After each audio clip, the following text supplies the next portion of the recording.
for you over the next 3 hours. Cynthia Freeland is our guest, our weekly guest here, brought to you by Hamul Casino. She will join us at 4 p.m. We'll talk about Week 3 in the National Football League. Our Padres insider Kevin Acee will join us at 5:30. You need to get to Naughty Barrel. It is spectacular today, Jim. A little windy, to be honest, right now, but it's a spectacular day, about 70 degrees. Yeah.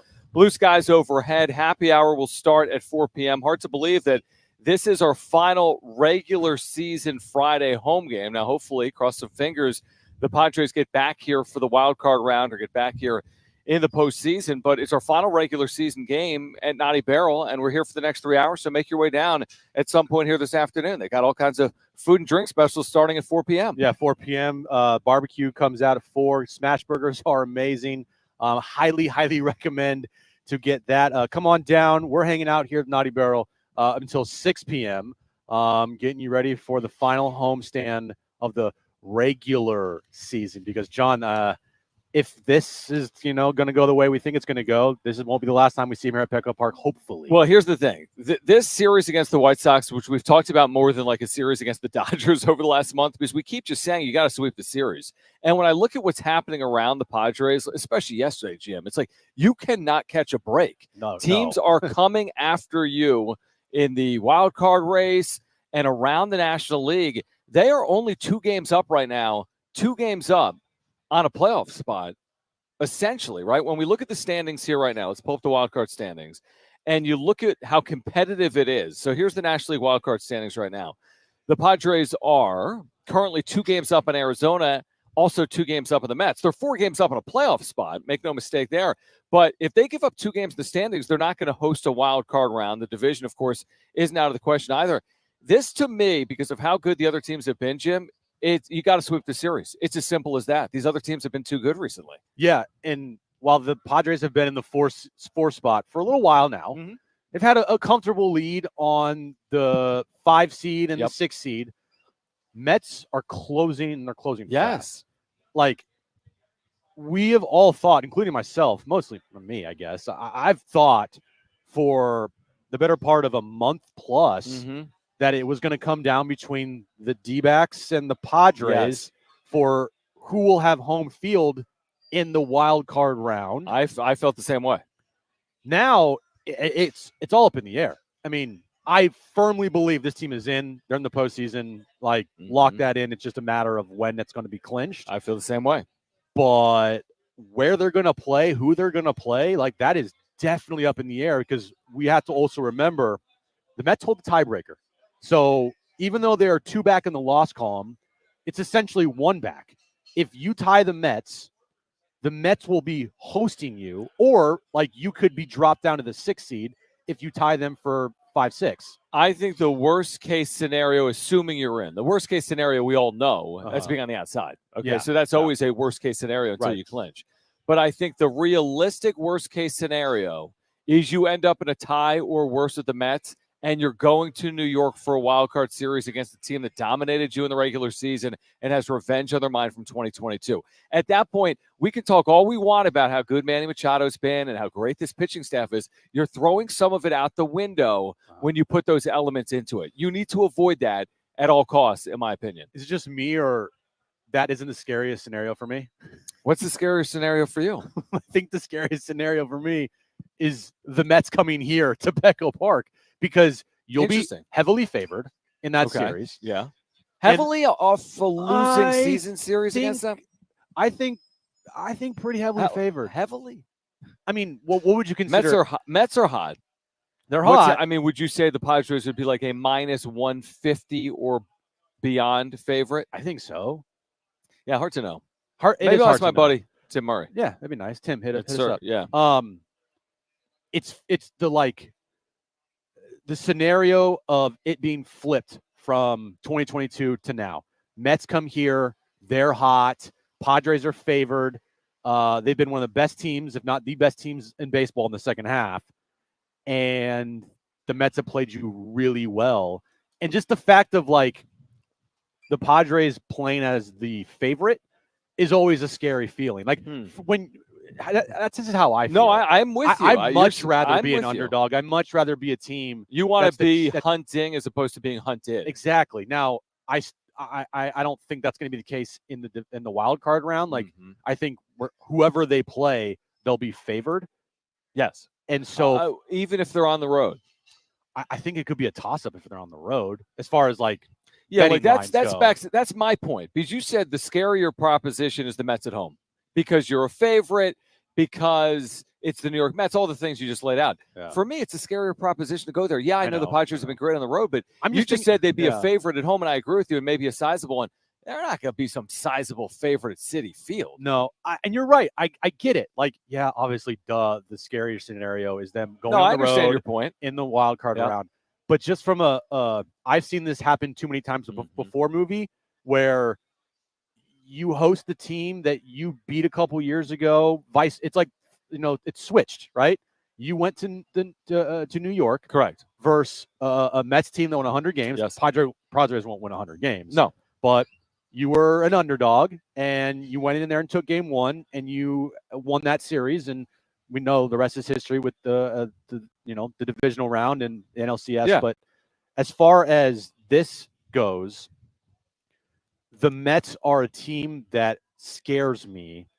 And so wherever they play, it would scare me, essentially. Well, if they play here, if they played on the road, that's a scary proposition. That's to me is like, that can't happen. Which brings us back to the original point, which is to avoid that from occurring, in all likelihood, you need to sweep the Chicago White Sox, because even with a sweep of the White Sox, you have real sledding ahead with Arizona and LA on the road. You're capable of winning those series. You could go 4-2 in those 6 games. It's absolutely a possibility. I wouldn't rule it out. But if you don't go 3-0 this weekend, the door is completely open to anything occurring with that 5th and 6th seed behind you. Anything could happen. Yep. If you go 2-1 against the White Sox, one of those teams behind you goes 3-0. And then all of a sudden you're taking on a Diamondbacks team and a Dodgers team that both have things to play for in the final week of the season. It goes back to that initial point that, the White Sox have been awful, historically bad, but that doesn't really matter. All that matters is you have to sweep them. You have to win all 3 of the games this weekend. Yep, and you have to get through the weekend, I think, still with a 2-game lead at the worst. Yeah, I'd like to stretch it out to 3 into the final 6 games. I would love if that were to happen. Because I think if you go 3-0, that's probably realistic. So the Mets play the Phillies later today. Braves are in Miami. And then the D-backs play the Brewers 5-10 there in Milwaukee. Brewers are still trying to play for the 2 seed. So they're not going to just roll over here. And there's a week left, so they're going to want to, make sure they don't get lazy getting into the postseason. But it is very tight. It's tighter than I expected. Pause.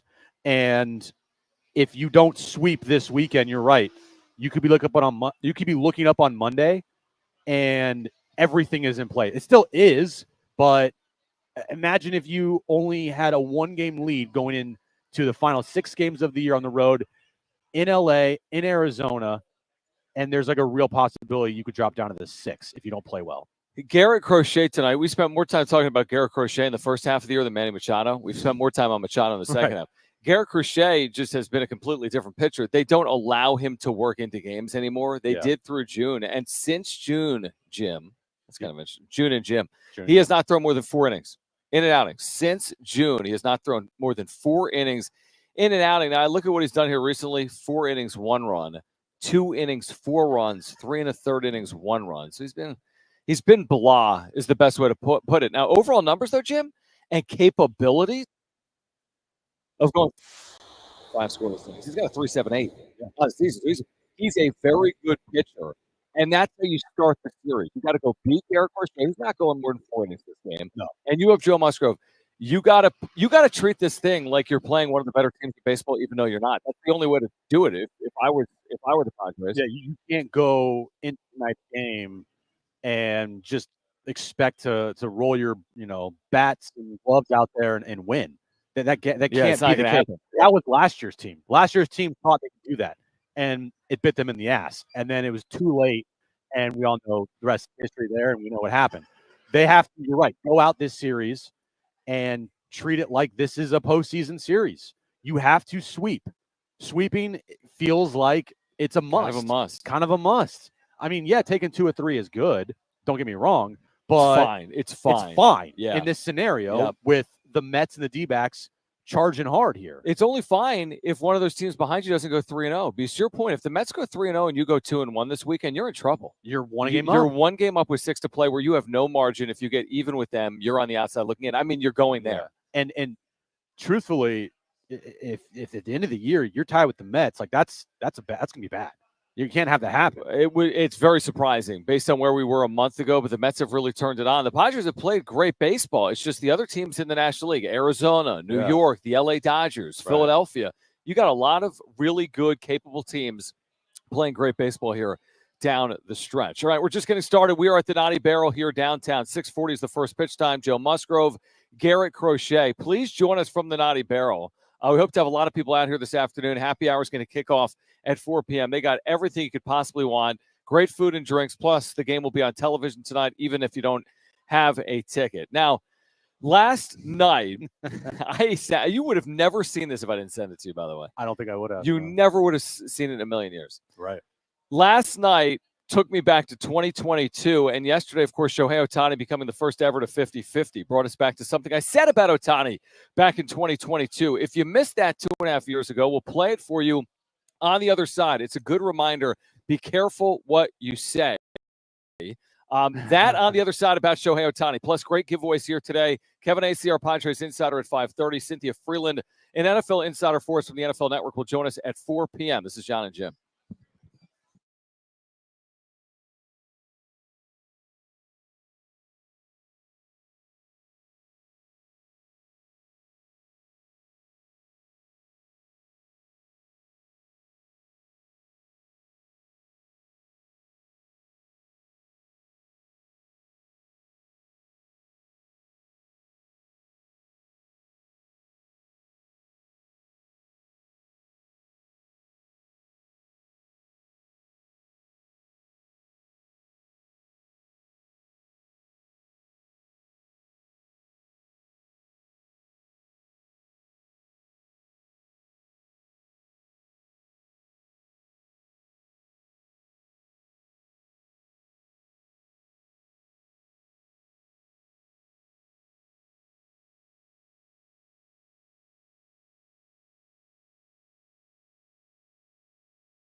We are live from Naughty Barrel with the Friar Faithful, getting ready for this weekend series with the White Sox at Petco, plus an early look at NFL Week 3. Live from Naughty Barrel, it's Jon and Jim. All right, make sure to catch some great college and NFL games this weekend right here on San Diego Sports 760. Tomorrow, Oklahoma makes its SEC debut against Tennessee at 4. Sunday, NFL doubleheader starting at 10 a.m. with Chargers and Steelers, followed by Raiders-Panthers at 1:05 right here on San Diego Sports 760. Speaking of the NFL, Cynthia Freeland will join us at 4 p.m. She'll join us weekly on Fridays, brought to us by Hamul Casino. So good to have friend of the show, Cynthia Freeland, back with us here today. Yeah, I love how during the NFL season now, weekly, we have built-in appointment radio with Will Brinson on Tuesdays, Chris Hodge on Thursdays, and JB Long's going to join us most of this year. And then Fridays, we have Cynthia Freeland. I love that. JB Long behind the curtains here bailed. I said, hey, JB, do you want to come on and talk about the Rams? He's like, no, I can't do it. I'm calling a college game Friday and Saturday, then the NFL game. He's like, I'm not bailing just because we're 0-2. I'm like, you're bailing because they're 0-2, aren't you? He'll be back, hopefully. And then Kevin Acey, of course, all baseball season long. It's great. It is great. He'll join us today at 5:30. All right. So here's a long way of talking about this Ohtani situation. 50-50. We spent 3 hours on it yesterday. People say, oh, my gosh. Enough on Ohtani. We get it. 50-50. We can argue it until we're blue in the face. But I spoke to San Diego State's football team before the start of the season, and I said, be careful what you say to the media. And here's the example I'll use. In 2022, on some stupid podcast, my own, on a wrap-up show, I said the most ridiculous thing about Shohei Otani, and it still comes up to this day. I told them that 4 weeks ago. And now here we are after he goes 50-50, and awful announcing, which is like an X page, a Twitter page, whatever, based on broadcasting, basically called out freezing cold takes on Shohei Otani after he went for 50-50 yesterday, including myself. Yeah, when you sent me this, I just thought it was a bunch of freezing cold takes about Ohtani. So I don't think anything of it because you sent me something like holy bleep. I said holy whatever. So that's why you probably had to open it. Yeah, I opened it. I scrolled down. And I see my Twitter there. And I'm like, wait, what? And it reads, the bad takes weren't limited to Ohtani's rookie season. In 2022, San Diego radio host John Schaefer got animated talking about praise for an Ohtani home run and said this. So I texted Jim after the Ohtani home run because all the national media is like, oh, my God, it went 200 miles per hour. And it was a thing of beauty. And it tied the score for the Angels in the ninth inning. I don't care about the Angels. I'll be honest with you. I don't care about Shohei Otani. I think he's one of the most overrated players in the history of professional sports in America. Has he been good? Yeah, he's been good. Look at his career numbers. He got a 3.5 ERA. Look at his career batting numbers. They're good. He's had like a season. I'm sorry. Shohei Otani, great. He pitches and hits. Great. He's the only guy to do it. And he's successful both. Great. Did the Angels win the game or lose? Wow. John. Okay, well, let me just say this. Was it a bad take? It was a very bad take. Yeah. There were a lot of I'm going to make a million excuses here. Wow. That was late at night. And for whatever reason, you baited me into it. I had texted you earlier in the day. I'm like, enough with this Ohtani, like, ridiculous. Yeah, still going on, John. Ridiculousness. And you're like, I don't even remember it. No, and I know I went too far. And then that very night, that got picked up by Yahoo Japan. Right, because I put it out there and I tagged Ohtani fan club and it had like 1 million retweets and likes. Right. I couldn't sleep. I kid you not. I got bad sleep for 3 nights because of that. It took our program director, Brian Long, being like, dude, that's the business you're in. You want people reacting that way. I'm like, that's a good point. I couldn't sleep over that. Now, this gets pulled up again 2 years later. I'll never outlive this thing. No. And last night I slept fine. I didn't care. Because I lived through it 2 years ago. Yeah, you've already lived through the shame. The shame of like and all that stuff, right? Like, you know, it's my worst take ever. It's a bad take. It's a very bad take. What's your worst take ever so far? So far, yeah. I've had very bad. I've had a lot of bad takes. I can't even remember them all. But like the Yahoo Japan picking that up and having tens of thousands comments there on were it. so many comments. That was like 15,000 comments. I was at Google Translate taking the Japanese comments and making them English. But like John Schaefer they were seems so like a nice guy, but he has to be really wrong on this take. Right. They were Exactly. very polite about their Very trash polite. talking Very instead polite. of just a bunch of FUs. Just real quick, the Ohtani stuff, right? Again, to reiterate, because I put out some stuff on social media, and by the way, the statement from Rod Manfred yesterday after Ohtani went 50-50. I mean, what are we doing? Did we need a statement? Did Ohtani what it record? I mean, I know he created a new record, but is this? No, he didn't. 49-51 was already a record. 48-48 had never happened. Where was the statement of 47-47? You know? Good point. Yeah. This was just he created a stat that hasn't happened before. Right. And how many times in professional sports have players created stats that have never happened before? It's happened a lot. So was there a statement on Steph Curry hitting the 3-point, like setting the 3-point mark? I think there was. There's no way. But he broke the record for most 3-pointers in history of basketball. But I'm saying in a single season, did the commissioner put out a statement that night? I don't think Adam Silver did. The whole thing here is Ohtani, great player. The coverage of Ohtani, give me a break. It has gone to a level of just anytime I see Ohtani now, I just eye roll. I can't stand the guy anymore. And it's part, yes, he's a Dodger. I hate the Dodgers, but two, the amount of like, oh my God, Shohei Otani, what he's doing and what he did last night is the greatest single accomplishment in the history of sports. Stop. Yeah, it is interesting how it was an amazing game. Well, the game was unbelievable. He's had an amazing season. That's not the point. But it is interesting how we treat 50-50 like it's the greatest statistical season in the history of baseball, and that's factually incorrect. Yeah. For whatever reason, that's being disregarded, and MLB can tweet as much as they want about Shohei Otani. I'm sure it's created record engagement. I bet their social media had more engagements yesterday than they've ever had. I bet that's accurate. They had 200,000 likes on a tweet. They've never had that. They don't get 200,000 likes on anything. Yeah. But they did with Shohei Otani. So he's their golden goose. Yep. As simple as that. If this record, I said this yesterday, if Jerks and Profar is the first member of the 50-50 club, it ain't on CNN. I'm sorry. It's just not. I watched the TikTok because it came up on my algorithm, and it was like Anchor or somebody at CNN trying to explain to the CNN audience Shohei Otani. Right. And it was just like everything has been so cringe with this Ohtani stuff because I don't know about you.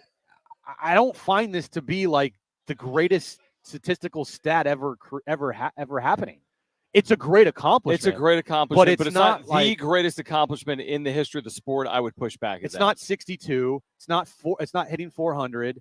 It's not like, 50-50 is something that's never happened before. Yeah, but the rules have changed. It is easier to steal bases now, and there have been however many players in the history of the sport that have hit 50 home runs, and I still will go back to, while Ohtani is having an unbelievable season, he will win the National League MVP award. He is not having the best season in baseball. Yeah, that's probably Aaron Judge. All right, let's hear from Skip Schumacher, who faced Shohei Otani yesterday managing the Marlins. He went 6 for 6 off the Marlins. Why did the Marlins pitch to Otani? You'll hear from Skip Schumacher on the other side. We're at the Naughty Barrel downtown in San Diego until 6 p.m. It's Jon and Jim.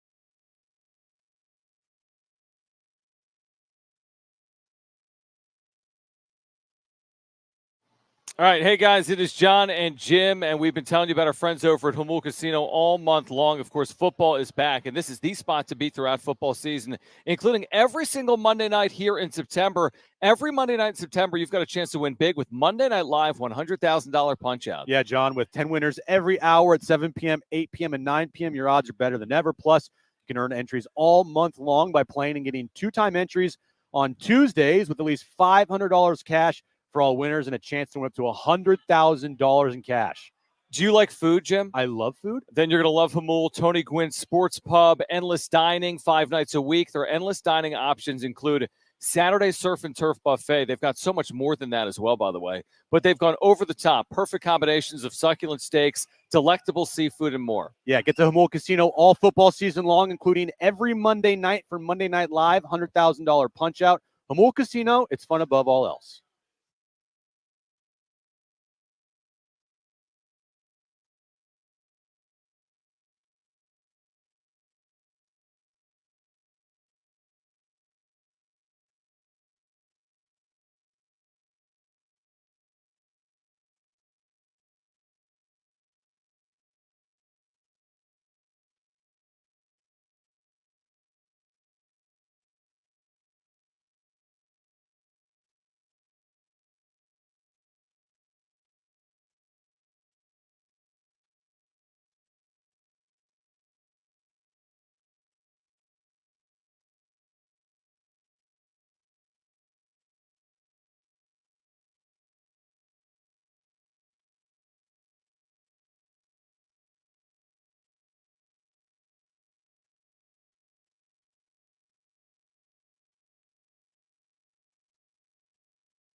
All right, this update is brought to you by Caltrans, cleancalifornia.com. Padres and White Sox start a 3-game series, the final regular season home series of the year for the Padres. 6:40 first pitch. Garrett Crochet on the mound for the White Sox against Joe Musgrove for the Padres. Padres have a 2-game lead on the D-backs and the Mets for the 4 seed in the National League wild card. They have a 4-game lead on the Braves. Braves play today. They play the Marlins, 4:10 first pitch there. Mets play the Phillies at 4:10 as well. The D-backs take on the Brewers on the road in Milwaukee at 5:10. Imagine a photograph of your favorite place in California, then right in the middle of it, one piece of litter. Litter has no place in our lives. Not one piece. Together, let's change that. Clean California, 0 litter is the goal. CleanCA.com.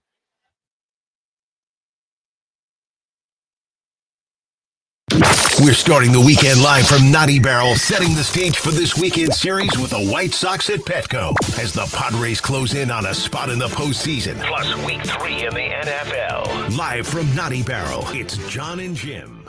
All right, here until 6 p.m., Cynthia Freeland, our NFL Network correspondent, will join us coming up at 4 p.m. Kevin Acey, our Padres insider, at 5:30. Happy hour starts in less than 30 minutes, so join us at 9th and Market. Did you see the Onion headline, either Jim or Brent or any listeners? Ohtani cashes in on 50 home run futures bet. That's great. It's actually very good. I know. It's pretty good. It's very good. So yesterday, the Marlins allowed Shohei Otani to basically have the best statistical day in the history of the sport. 6 for 6, 3 home runs, multiple steals, multiple doubles, 17 total bases. I mean, it's a joke. It was a video game. It was an amazing game. It was great stat padding at the end against a position player for Ohtani when they were up by 10 runs. So even without that, it's an absurd 5 for 5, 2 home run, 2 double, 2 steal, 7 RBI game. Yeah, exactly. Which is still a 1 in a million type game. Yeah. Now, you could argue, why did the Marlins even pitch to Shohei Otani? But I give Skip Schumacher, who, of course, used to be on the bench here in San Diego, a lot of credit. Here was Skip Schumacher post-game on not walking Ohtani. I think that's a bad move, baseball wise, karma wise, baseball god wise. You go after him and see if you can get him out. And I think out of respect for the game, we're going to go after him. He hit the home run. I mean, that's just part of the deal. He's hit 50 of them. He's the most talented player I've ever seen. He is doing things that I've never seen done before in the game. And if he has a couple more of these peak years, he might be the best ever to play the game. So I just, as a fan, I wish I was in the stands, not in the dugout seeing it. But it's, I'm proud of like the guys that were attacking him and not scared of him. And that's how you should go after it. And then, he hit the home run. I mean, I know Baumann didn't want the home run to be hit, but he hit it. And so, it was a good day for baseball, bad day for the Marlins, but a good day for the game of baseball. That should be their slogan. Bad day for the Marlins. Bad day for the Marlins. Good day for baseball. I thought it was well said. He put it in perspective. I did too. If I'm taking like everything like biased out and whatever, and if I'm just a casual fan, or if I'm a whatever fan of Ohtani and fan of just baseball, the move was to not walk him there. He's absolutely right.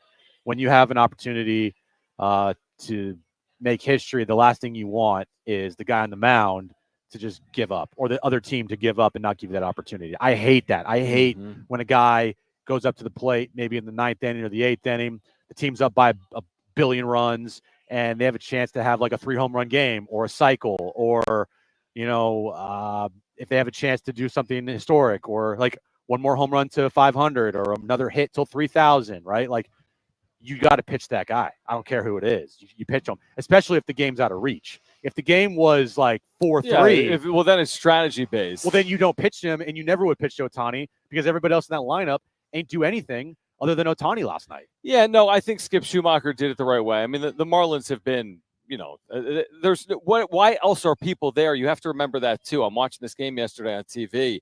Everyone's wearing a Dodgers jersey. There's no one there watching the Marlins. They're there for a reason. It's Shohei Otani. It goes back to what I said earlier. MLB understands what's driving revenue and engagement for them. It's Shohei Otani. It's not. It's not Skip Schumacher. It's Shohei Otani. I mean, he is a one of one when it comes to making this sport important nationally. Have you seen their social media, Major League Baseball? It's all Otani. I think, like, they just tweeted out Shohei Otani casually.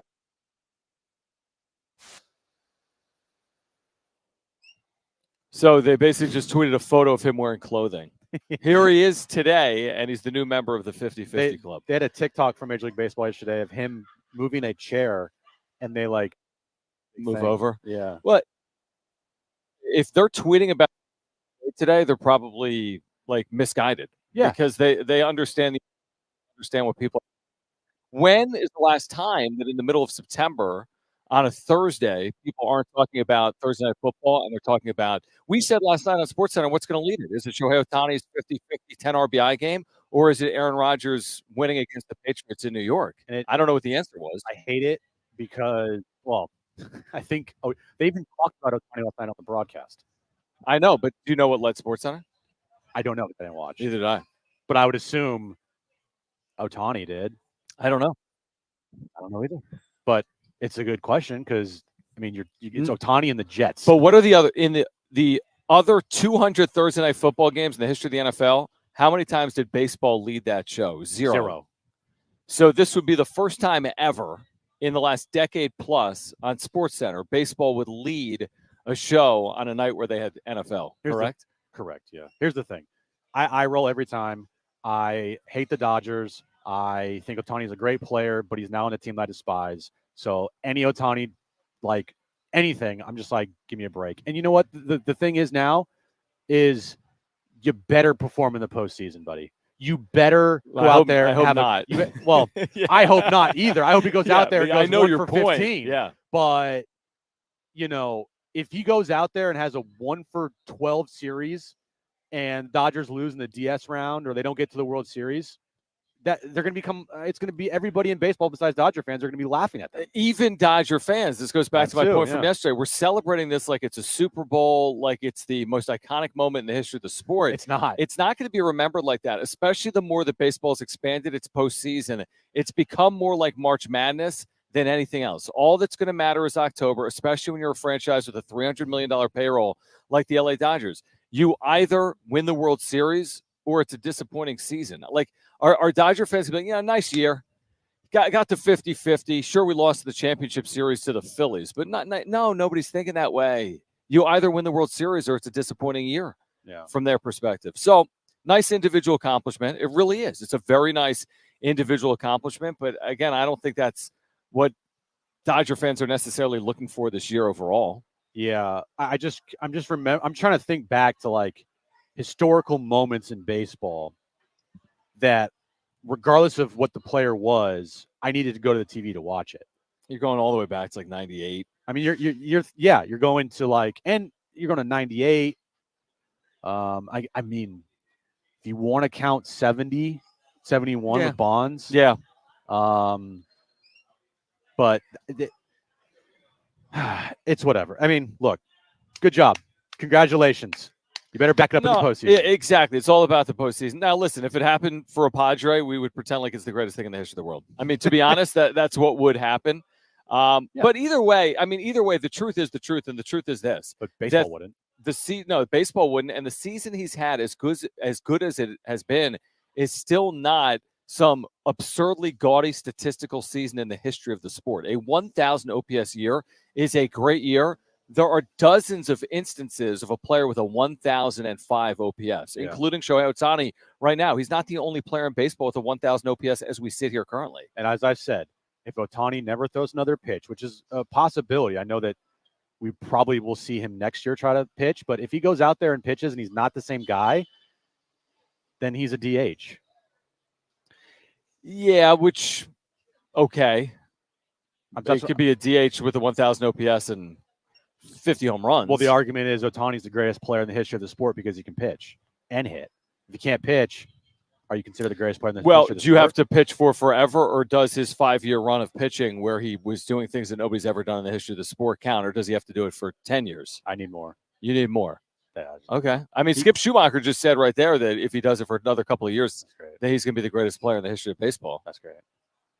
I mean, you can't discount his career numbers. I'm not. I didn't. I mean, you kind of are. The more I talk about it, the more the hate comes out. Yeah, I just don't want to talk about it anymore. I mean, he's got a 3.01 career ERA. He's 38-19 in 86 games. I mean, he's been very good. He's going to need to perform in the postseason. That's just kind of 100%. Because if he doesn't, but need for what?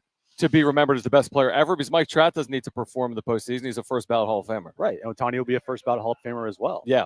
But I just think that to not perform in a postseason and put together these types of seasons, it's going to be remembered as a failure. That's what I was saying yesterday. I agree with that. Now, this also isn't the last season he's going to play in Major League Baseball. So he's got a 10-year deal with the Dodgers. Is he going to win a World Series with LA or not? Is he going to win 3? Is he going to win 5? I mean, this season alone doesn't make him the best best player in the history of the sport. But if he wins 3 World Series over the next 10 years, that'll just add to the argument. Stupid sun is in my face. All right, sorry. That sucks. All right, on the other side, Dave Roberts on the Padres. Who's the biggest threat right now in the National League? You'll hear from Dave Roberts coming up. Cynthia Freeland, NFL Network at 4 p.m. Kevin Acee, our Padres Insider at 5:30. It's Jon and Jim.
We are live from Naughty Barrel with the Friar Faithful, getting ready for this weekend series with the White Sox at Petco. Plus an early look at NFL Week 3. Live from Naughty Barrel, it's Jon and Jim. NFL Network, Cynthia Freeland in 13 minutes. Kevin AC at 5:30. We are at the Naughty Barrel. We remind you to keep up with San Diego Sports 760 anytime, anywhere, whether you're stepping out of your car or settling in at home. Just ask your Google or Alexa smart speaker to play AM 760 or stream it live through the iHeartRadio app. It's never been easier to stay connected with your favorite shows like this one. San Diego Sports 760 goes where you go. Now, Jim has spent the last 5 minutes just like maneuvering because he's in the sun. I can't even see my computer screen. And you're pretending like you're on the moon or something. Thank you very much. We're at the Naughty Barrel, by the way. This place is spectacular. I just ordered kombucha. Jim needs shots. I do. I kind of like standing up, though. Like, well, yeah, you're a human. I mean, no, I meant like standing up doing the show. Oh, okay. Yeah. Feel like a little more free. Do you? Yeah, instead of sitting down. You should do it in the studio. No, I don't want to do it in the studio. Do you feel tall now? Oh, wow. Did you hear that? Oh, Brett. Wow. Brett. Too Because far, John's Brett. sitting down. You crossed the line. You just, we're not going to go there. When we call games, me and Rich, the football games, I go back and forth. Sometimes I'm standing, sometimes I'm sitting. Yeah. I get a little anxious. I need to see. Yeah. Right? Yeah, because sitting You get down, it. you're just kind of like in a relaxed state a little bit. So true. So when you're standing up, I feel like you're a little more engaged. Okay. So our morning show is the Dan Patrick Show. Correct. Now, the show isn't like, he's not in our studio. I mean, I'm taking you behind the curtain, right? Wait, what? It's not like Dan Patrick is in. Breaking news. Dan Patrick doesn't do the show from San Diego. I don't think Colin does the show from San Diego. Or maybe we miss him on his way out of the office because we come in later. No, we don't. But Dan Patrick had Dave Roberts on today, and Dave Roberts was asked about the best teams that the Dodgers have faced this year, and he had this to say. And I think probably the best team that we played this year is probably the Padres. Okay. Yeah, certainly second half of the season, they've been great. I was curious, go back to the Phillies. That was it. Anyway, back to the Phillies. Dan wasn't having it. Yeah, there's not really much enthusiasm for Padres nationally. Well, that was a nice job by Dan Patrick. Being like they've been really good in the second half. He's spot on. Yeah, absolutely right. Yeah. They're statistically, I think, record-wise, the best team. They have the best record now. Yeah. Still, so we've seen how the Padres have played the Dodgers this year, and we're not jumping ahead because they got to take care of business this weekend. But next weekend you have an opportunity to continue to show why Dave Roberts is scared of the Padres by continuing to play good baseball against them. They're 8-3 versus the Dodgers this year. They've already won the season series. It's kind of the basis and whole reason why going into the postseason, the Dodgers don't scare me as much as the Phillies and the Mets do. Dodgers still scare me. Absolutely. Don't get me wrong. Mm-hmm. Now in that series, would I throw one single pitch to Ohtani that he can hit? Probably not. Right. After we praise Skip Schumacher, I would not pitch to Shohei Otani at all. No chance. I'm completely over him. I'm done. Yeah. Don't let him beat you. You pitch around him. Yeah. And especially if there's a runner on. If there's nobody on. Right. If you're in a game, you don't pitch to him. If it's a lopsided game, whatever. Right. Yeah. But going to, in the postseason, teams that scare you the most, it seems like Dave Roberts says there, if we're having a Dodger conversation, which I don't want to, but I would say if the Dodgers had to pick a team that they're the scariest and most scared of, do you think it'd be the Padres? Yes. Now, but consider this too, because everything you just said, you're like, I'm not pitching to Shohei Otani. I completely agree with you. The one thing that I'm fearful of, and I haven't done the deep dive on Ohtani, I'm fearful of him being a completely different player today than he was 4 months ago. He's always been a great player. But like the tear he's on right now is so good that some of me wants to kind of, it's a credit to Padres pitching the way they've pitched against him this year. Yeah. Ohtani hasn't yet done to the Padres what he's done to a lot of teams here recently. And we want that to continue. I just wonder, are the Dodgers now a different team with Ohtani playing completely out of his mind or not? Well, they're playing the Marlins and the Rockies. Yeah. 9 of the last 12 games of the season. But has he gotten to 51-51 because he's playing the Marlins and the Rockies, or because he's been ridiculous for the last month? He has been ridiculous. I don't have the numbers in front of me, but I know he has. What's wrong with your computer, dude? I don't know. It shut off. What the heck? Good job. It's probably because your computer's in direct sunlight. I'm done with today. You want to come over here? I'm done. Sit next to me? I'm done. What, and you can. I don't know what happened. My computer just shut off. Guess what? Nobody cares because there's more people listening to us than people watching us. No, on YouTube. I know that, John, but I need the computer still to do the show. No, you don't. You Yes, have a I do. phone. What do you need the computer for? I need reads. I need rundown. Pretty easy. I could give it to you. No, I like my own computer. Well, then maybe buy one that isn't from 2016. Okay, you know what? You have a good point there, but still, John, Just restart your computer or something like that. Stupid. So here's the way it shakes out right now, because this is about more than just the Padres sweeping the White Sox, because you're looking at scores around Major League Baseball, specifically those Mets who've got the tiebreaker. Mets and Phillies are about to get underway here tonight. The Dodgers here tonight are hosting the Rockies. The Dodgers are going to win this division. I'd be surprised otherwise. D-backs are in Milwaukee taking on the Brewers. That's important as well. You got no breaks yesterday. I mean, zero. You could have had like 4 things go your way. You went 0 for 4 yesterday. Yes, you need to sweep the White Sox. You could use some help as well around baseball this weekend. And right now, the Padres aren't getting help. If you would have told me they have the best record in the second a long time ago, and that has not been the case. So right now, because yesterday was a horrible day for the Padres. Yeah, right. With results, yeah. Well, results, right? Braves lose tonight. That's kind of like where my focus is first and foremost. Oh, yeah, Braves Marlins, yeah. Because you got to clinch first. Right. Got to clinch. Braves Marlins. Braves lose tonight. Padres win tonight. Magic number 3? Magic number 3? Question mark? 3.5? It's got to be. How is it 5? I know, dude. I don't know. If the team behind you loses and you win, that's yes. I think you can take 2. Yes, because we said they could clinch Sunday. The only way to clinch Sunday is lower that number from 5 to 0 in 3 days. So yes. But if Atlanta beats the Marlins tonight, there's no path to clinching here at Petco. And if you sweep and they lose the next 2 days, Saturday and Sunday. Oh, yes. Right. Yes. Wait. Because the number's 5. 3 wins, 2 of their losses. And they play Saturday and Sunday in addition to Friday. But if the Braves and the Padres win tonight, your number's 4. Okay. And then you could have it go from 4 to 2, 2 to 0. Okay. Now, how does it impact LeBron's legacy? I don't know. Right. How does this impact Shohei's legacy? That's for Monday's show. Yeah. Cynthia Freeland, NFL Network, will join us on the other side. Week 3 is underway. There was no statement from Roger Goodell after the great game from Aaron Rodgers last night. Why not? There should have been. We can ask Cynthia about that. Plus, a full slate of NFL action this weekend. You can hear a lot of it right here on San Diego Sports 760. We have giveaways for you coming up in the second hour of the show as well. Tickets to the Miramar Air Show. We also have tickets to give away for Green Day with the Smashing Pumpkins next weekend at Petco Park. But Cynthia Freeland from the NFL Network coming up next. Kevin Acee at 5:30. This is Jon and Jim.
All right, this update is brought to you by Staples Stores. Padres and White Sox, not the White Sox, but the White Sox start a 3-game series tonight at Petco Park. 6:40 first pitch. Garrett Crochet on the mound for the White Sox against Joe Musgrove for the Padres. Padres have a 2-game lead currently over the D-backs and the Mets for the 4 seed in the wild card standings. Looking at the scoreboard right now, nothing to report on. Games are just about to get underway. Mets, Phillies, Braves, Marlins, and then later tonight, Brewers and D-backs. And this update has been brought to you by Staples.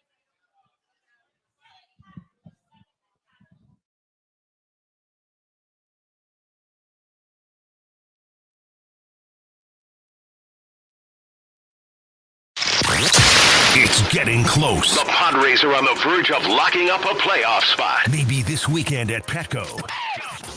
And we're at Naughty Barrel with the Friar Fanatics counting down to Game 1. The Aztecs are off, but Week 3 of the NFL is underway. Now we get you home with Jon and Jim. All right, San Diego and Southern California, what's going on? Hour 2 of Jon and Jim, Naughty Barrel, downtown San Diego. Padres and White Sox coming up in about 2.5 hours. From inside Petco Park, we'll be joined by our Padres insider Kevin Acee coming up at 5:30. But it's great to be joined, and we'll be joined each and every week by Cynthia Freeland from the NFL Network throughout the football season, brought to you by Hamul Casino. So it's great to have friend of the show, Cynthia Freeland, back with us. She'll be with us on Fridays around 4 p.m. each and every week. And Cynthia, we always appreciate your time in San Diego. And what's your primary takeaway from the way that Aaron Rodgers looked last night? Like, can we read a lot into it or not? Because it's against New England. He was vintage, and the Jets have won their last 2 games. And thanks for hopping on. Yeah, I love being here. And I would say we can take away the fact that, you know, maybe the preseason games and not playing in them, now we're starting to see the chemistry form. I mean, his connection with Garrett Wilson specifically, and very few people can kind of, after a few failed attempts at it in the first half, like really come back and like just thread the needle like that. So I think we're going to see Aaron Rodgers be maybe not like vintage MVP form Aaron Rodgers, but the chemistry is going to be better. It's not going to look like it did against the Niners in week 1. But I think what we've got here is the ball's rolling in the right direction now. Cynthia, speaking of the Niners, the talk all offseason long, and really for every team that loses a Super Bowl is that Super Bowl hangover. Now, it's too early to say that, but these are concerning injuries, right? Like, from a standpoint of this weekend and then the rest of the year for the Niners, how concerned are you with the injuries that are piling up for them? Well, it's always interesting because Kyle Shanahan, I joke, and I've said this to him, so it's okay, but I call him a lying liar who lies. Like, he doesn't tell us anything. He's not supposed to.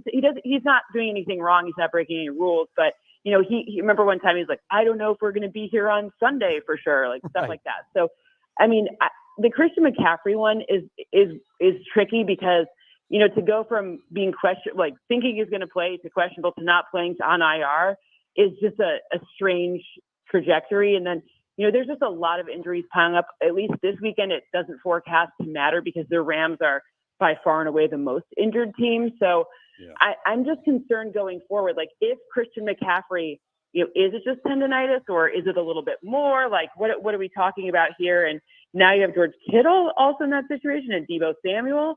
Like, at some point, it's not about a hangover. It's about you just don't have the horses.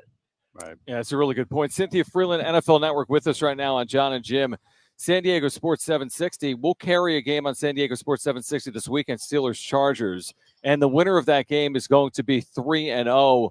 What will you be saying in terms of the grand scope about the winner of that game, where they are, and like, are they a legitimate threat, the winner of this game in the AFC, or how will you see it? Well, I mean, the AFC North is so interesting because who would have thought we'd be standing here on the cusp of the rest of week 3 being like, hey, the Baltimore Ravens are 0-2. But, right. You know, I think that the Steelers every single year, I mean, there's a reason why we always joke about Mike Tomlin never having a losing season. They win the games they're supposed to win, and they win a few more that they maybe weren't supposed to win, but it's going to be close. And it's all because of their defense. And then on the other side, you can kind of say the same thing about the Chargers. They said at the beginning of the season, you know, as it turns out, Jim Harbaugh is not a lying liar who lies. They wanted to be a ground and pound, old school, like hit him in the teeth type of football team. And that is what we're seeing. We're seeing, you know, a healthy Joey Bosa is an amazing Joey Bosa. And that O-line, I mean, Joe Alt in particular, their rookie who they drafted in the first round, he's allowed exactly 4 pressures and 51 pass blocking snaps. That's a very, very good start. That, to me, the trenches in this one will dictate it. But I think no matter who wins this game, I think it's going to be a close one. But I think that no matter who wins this game, you're like, yeah, they're a legitimate threat. Either one, whoever it happens to be. And the other one is not like they aren't, but you gotta start getting in the win column consistently. And I think that with the defense, like the Steelers have especially, it just can be super disruptive. Yeah, 3-0 is definitely 3-0. Cynthia, we all know the hype around Caleb Williams to start the year. It feels like a player that has had the most hype of any player in recent memory to be drafted number 1 overall, especially the franchise that he went to that has really never had a quarterback for it. Through the first 2 weeks, not great. What do you make of his first 2 weeks here in the NFL? The O-line problems don't get solved by changing the quarterback. That's just not something that happens. Yeah. And I think that, Ryan Poles, who I went to Boston College with, he was an offensive lineman himself. And that GM will tell you that the offensive line doesn't get fixed without addressing the offensive line. So, in this game they're kind of fortunate, and I say that with quotation marks, but, DeForest Buckner won't be there. I'm not sure if Leatu Latu will play. They're getting the Colts team that you can run the ball on the Colts. We have seen the formula for it. It's not good, their run defense. So maybe we see a little DeAndre Swift, and then we can start to see what Caleb Williams is really all about. Last week, it's really hard to play. I mean, the Texans are really good. Like, you didn't have an easy Titans team week 1. Then you get the Texans week 2, and the Texans are ridiculous. So I'm not overestimating what I saw in the negative way, but this is a good week and a good test to see, all right, Caleb Williams should get that first passing touchdown. It should happen. The run game should be solid, and the run game will help the passing game normalize. Cynthia Freeland, NFL Network, with us right now. Jon and Jim, San Diego Sports 760. I saw Ravens linebacker Roquan Smith saying there's no way we should be 0-2. They've got the Cowboys coming up. Is there concern, and how badly do they need it? Because 0-3, I don't know what the math is, but it wouldn't suggest a very good season if you start 0-3. I know that. Yes. I mean, look, this is another one where the offensive line is a big deal. They have 3 new offensive line starters, the whole right side of the line and their left guard. So not only are you talking about Lamar Jackson's ability to run up the gut being changed with 2 new guards, but you've got pressure coming from the right side, just as the left side of the defensive front. Like, that can be tough, especially with Micah Parsons coming. But the running capacity, both by Derrick Henry and Lamar Jackson, to me, gives them the opportunity. Mike Zimmer defense, I watched the run defense for the Cowboys. I think that's one way that they'll game plan to get a win here and change the trajectory of how we feel about them. Are the Saints for real? I'm not going to say they're not for real, but I'm going to say it's an asterisk. Because for me, when I look at that team, go watch all of their offensive plays. I mean, the 91 points, I get it, but it's all outside zone runs or play action. So 80.5% of their plays so far in offense have either been an outside zone run or play action. And to me, if you get yourself in a position where one of those things doesn't work and those 2 things go hand in glove, you could have a hard time winning a game. So it's not that I don't think that they're good. I just think perhaps we've seen like a really great game plan be executed really well, but it is a long season. And if they get themselves down, I don't know if they'll be able to dig themselves out of it. Are the Bucs for real? The Bucs are interesting because they're definitely for real, but they keep having a number of, they didn't pay for an Antoine Winfield Jr. being out. Like, some of their best players aren't playing either, and that can be very punishing. So while I won't say they're not for real, I'm kind of like, I still need to see it. That Lions game could have gone either way.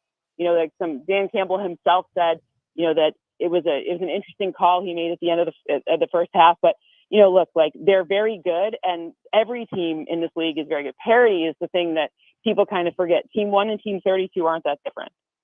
And this past week, Niners, Vikings, Sam Darnold, his resurgence here, beating his former team and playing really well. You could argue maybe he's one of his best games of his career. When you look at the Vikings, They have a good roster. Which, you don't think it's one of the best games of his career? Oh, for sure it was. Yeah. Okay. when you look at the Vikings and their defense and the weapons they have on offense, Sam Darnold just being a great, game manager, Kevin O'Connell calling the plays.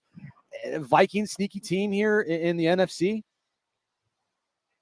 Yeah, I mean, the thing about the Vikings, the very interesting part about them is I just want to see if they can stay healthy enough to keep executing what we saw, because we saw a really good game plan. But I know Justin Jefferson said he's going to play, et cetera, but I don't know if he's 100%, right? Like, we can't know. And they're at a tipping point. At some point, if you don't have your good players, it just makes it considerably harder to win games.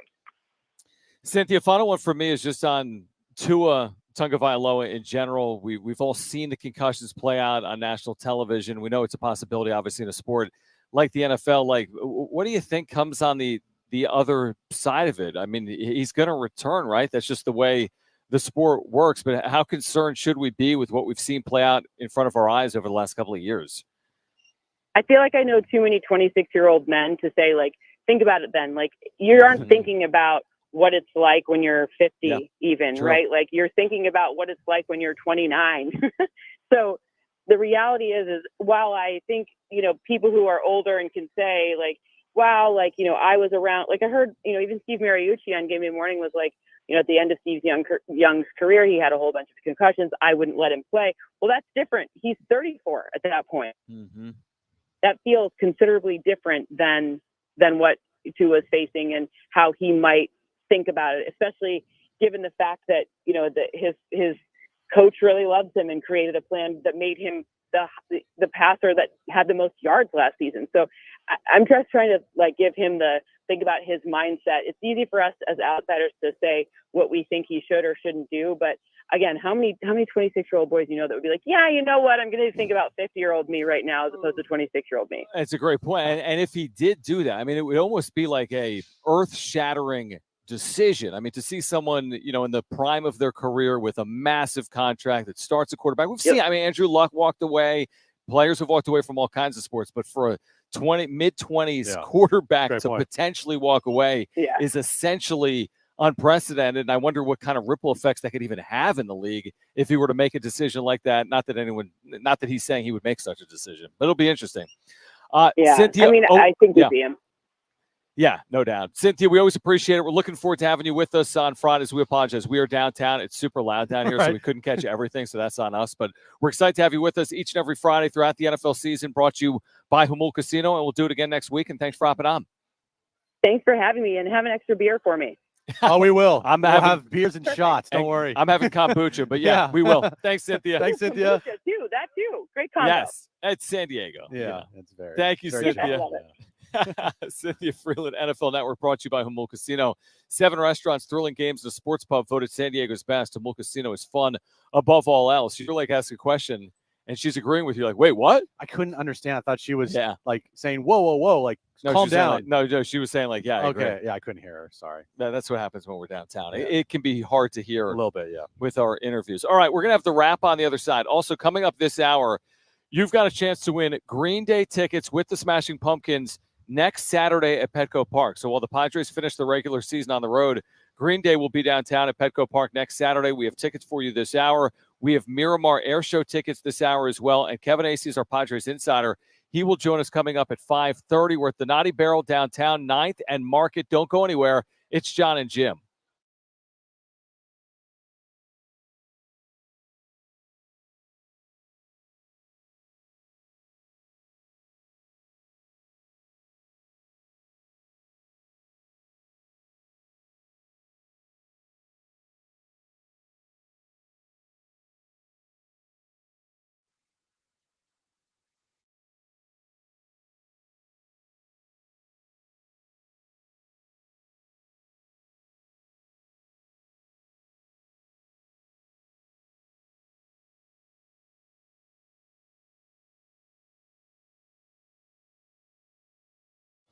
All right, we were just telling you about our friends over at Humul. Cynthia Freeland from the NFL Network will join us each and every week, thanks to Humul. And you need to get to Humul throughout this football season, especially on Monday nights, because throughout the month of September, on Monday nights, you've got a chance to win big with Monday Night Live $100,000 Punch-Out. Yeah, with 10 winners every hour at 7 p.m., 8 p.m., and 9 p.m. Your odds They're better than ever. Plus, you can earn entries all month long by playing and getting 2-time entries on Tuesdays with at least $500 in cash for all winners. A chance to win up to $100,000 in cash drawn. So we were there a couple of weeks ago at Tony Gwynn Sports Pub. Jim's eating these unbelievable burgers. I'm having the salads. They've got everything. It's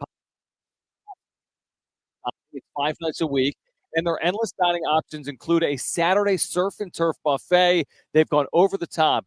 Succulent steaks, delectable seafood, and more. Yeah, get to Hamul Casino all football season long. Every Monday night for Monday Night Live, $100,000 punch-out. Hamul Casino, it's fun above all else.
We are live from Naughty Barrel with the Friar Faithful, getting ready for this weekend series with the White Sox at Petco. Plus an early look at NFL Week 3. Live from Naughty Barrel, it's Jon and Jim. All right, happy hour underway. Naughty Barrel downtown, 9th and Market. Join us. We're here until 6. Padres baseball against the White Sox at 6:40. Even if you don't have tickets, start your weekend here. They've got happy hour going on right now. Great food and drinks. 9th and Market. We're less than 2 blocks away from Petco Park. Great to have Cynthia Freeland with us from the NFL Network. She'll be with us every Friday at 4 p.m. We do have Kevin AC hopping on, Jim, coming up at 5:30. Yep. Lineup out for the Padres, John. And this is a good lineup. Okay. Luis Ariz leads off. He's back in there after being off the other day. Yep. As DH, Toddy is in right. Profar, Manny, Merrill, Bogart, Solano's at first. Cronenworth, and Kyle Higashioka is behind the plate. So that's the lineup that we've been talking about as the lineup for the rest of the season. We've moved on from Ha-Seong Kim. It's been fun, right? I mean, I've said that. I feel bad. I feel bad too, but like the ship has left the station. I mean, I'll ask Kevin later today, like, what's the update on Ha-Seong Kim? Is he even throwing? If he's not even throwing and ramping it up right now, then just forget about it. You're not going to have him ready to go for the postseason because it's in a week. Like, they have 1 week, essentially. No, you're right. To get ramped up and ready to go for the postseason. And you're telling me that if Ha-Seong Kim returns, say, Thursday of next week, you're going to immediately insert him into the starting lineup over Donovan Solano? Would you even want him? Like, this is a serious question. Would you want him as a available piece off your bench as a defensive replacement if he hasn't been throwing and he's been out with an arm injury? Like, if they said, hey, he's back healthy and it's next weekend, do you just activate him as your 26th player? Well, I got to know his like health. I got to know if he can make every single play on the diamond and his arm doesn't hurt and he can make the throws, then absolutely. I'm sticking him on the team over Tyler Wade or whatever. Over the guy running in right field, no, Mr. 80 speed? Lockridge? Right. I don't know about that one. Right. But I mean, he's on the postseason roster if he's healthy, but he's not starting for me. Mm-hmm. Like that's where I'm at. I love Ha-Seong Kim, but the lineup, everything's unlocked with Donovan Solano in there. I feel like Ha-Seong Kim, he's not unlocking your lineup. He's not a game changer offensively, and defensively, you get the same from Bogey. I mean, truthfully, we've seen Ha-Seong Kim play defense this year. He's solid, but it's not like otherworldly defense that he was performing and showing last year. Yeah, definitely. I completely agree. And by the way, and we'll get to the wrap actually coming up maybe at the bottom of the hour, and we've got those Green Day tickets to give away. We'll do that this hour. This series is so big because the Mets just won't let up. I mean, the Mets are underway at Citi Field and leading the Phillies in the first inning 1-0. They've got 2 runners on with nobody out. So the Mets are just right on your heels. They've got the tiebreaker. They're playing some of the best baseball in the majors right now. So, we'll see. I mean, maybe the Mets lose this game 10-2 tonight to the Phillies, but they've got the early lead. Yes, the Padres have the favorable weekend taking on the White Sox, not the Phillies, but you got to go out there and do it. And we'll see. Like you said earlier, I mean, that Braves game is significant tonight, obviously, from a magic number perspective. A lot of games are significant. Truthfully, the Diamondbacks, Dodgers, it all matters. But already I look up, it's 4:00 in the afternoon and the Mets have a lead. And you're thinking, here we go again. We better win. Otherwise, these teams are nipping at our heels. By the way, they're threatening with 2 on, no outs. Yes. Right now, bottom 1. They've already scored a run. Like you said, I mean, it's right there. There's the game. If you don't take care of business tonight and this weekend, you could be looking up on Monday either tied with the Mets, which means you're behind them. Means you're behind them, or a game up, or you're only now a game up with them holding the tiebreaker. That's exactly right. You're not going to be behind them. You're not getting swept this weekend and then having the Mets sweep the Phillies. At worst, you're going to win 2 or 3 from the White Sox. Knock on wood. So there's a very good scenario where you're still 2 games up, because are the Mets taking more of 2 of 3 from the Phillies? Maybe, because they're playing really well.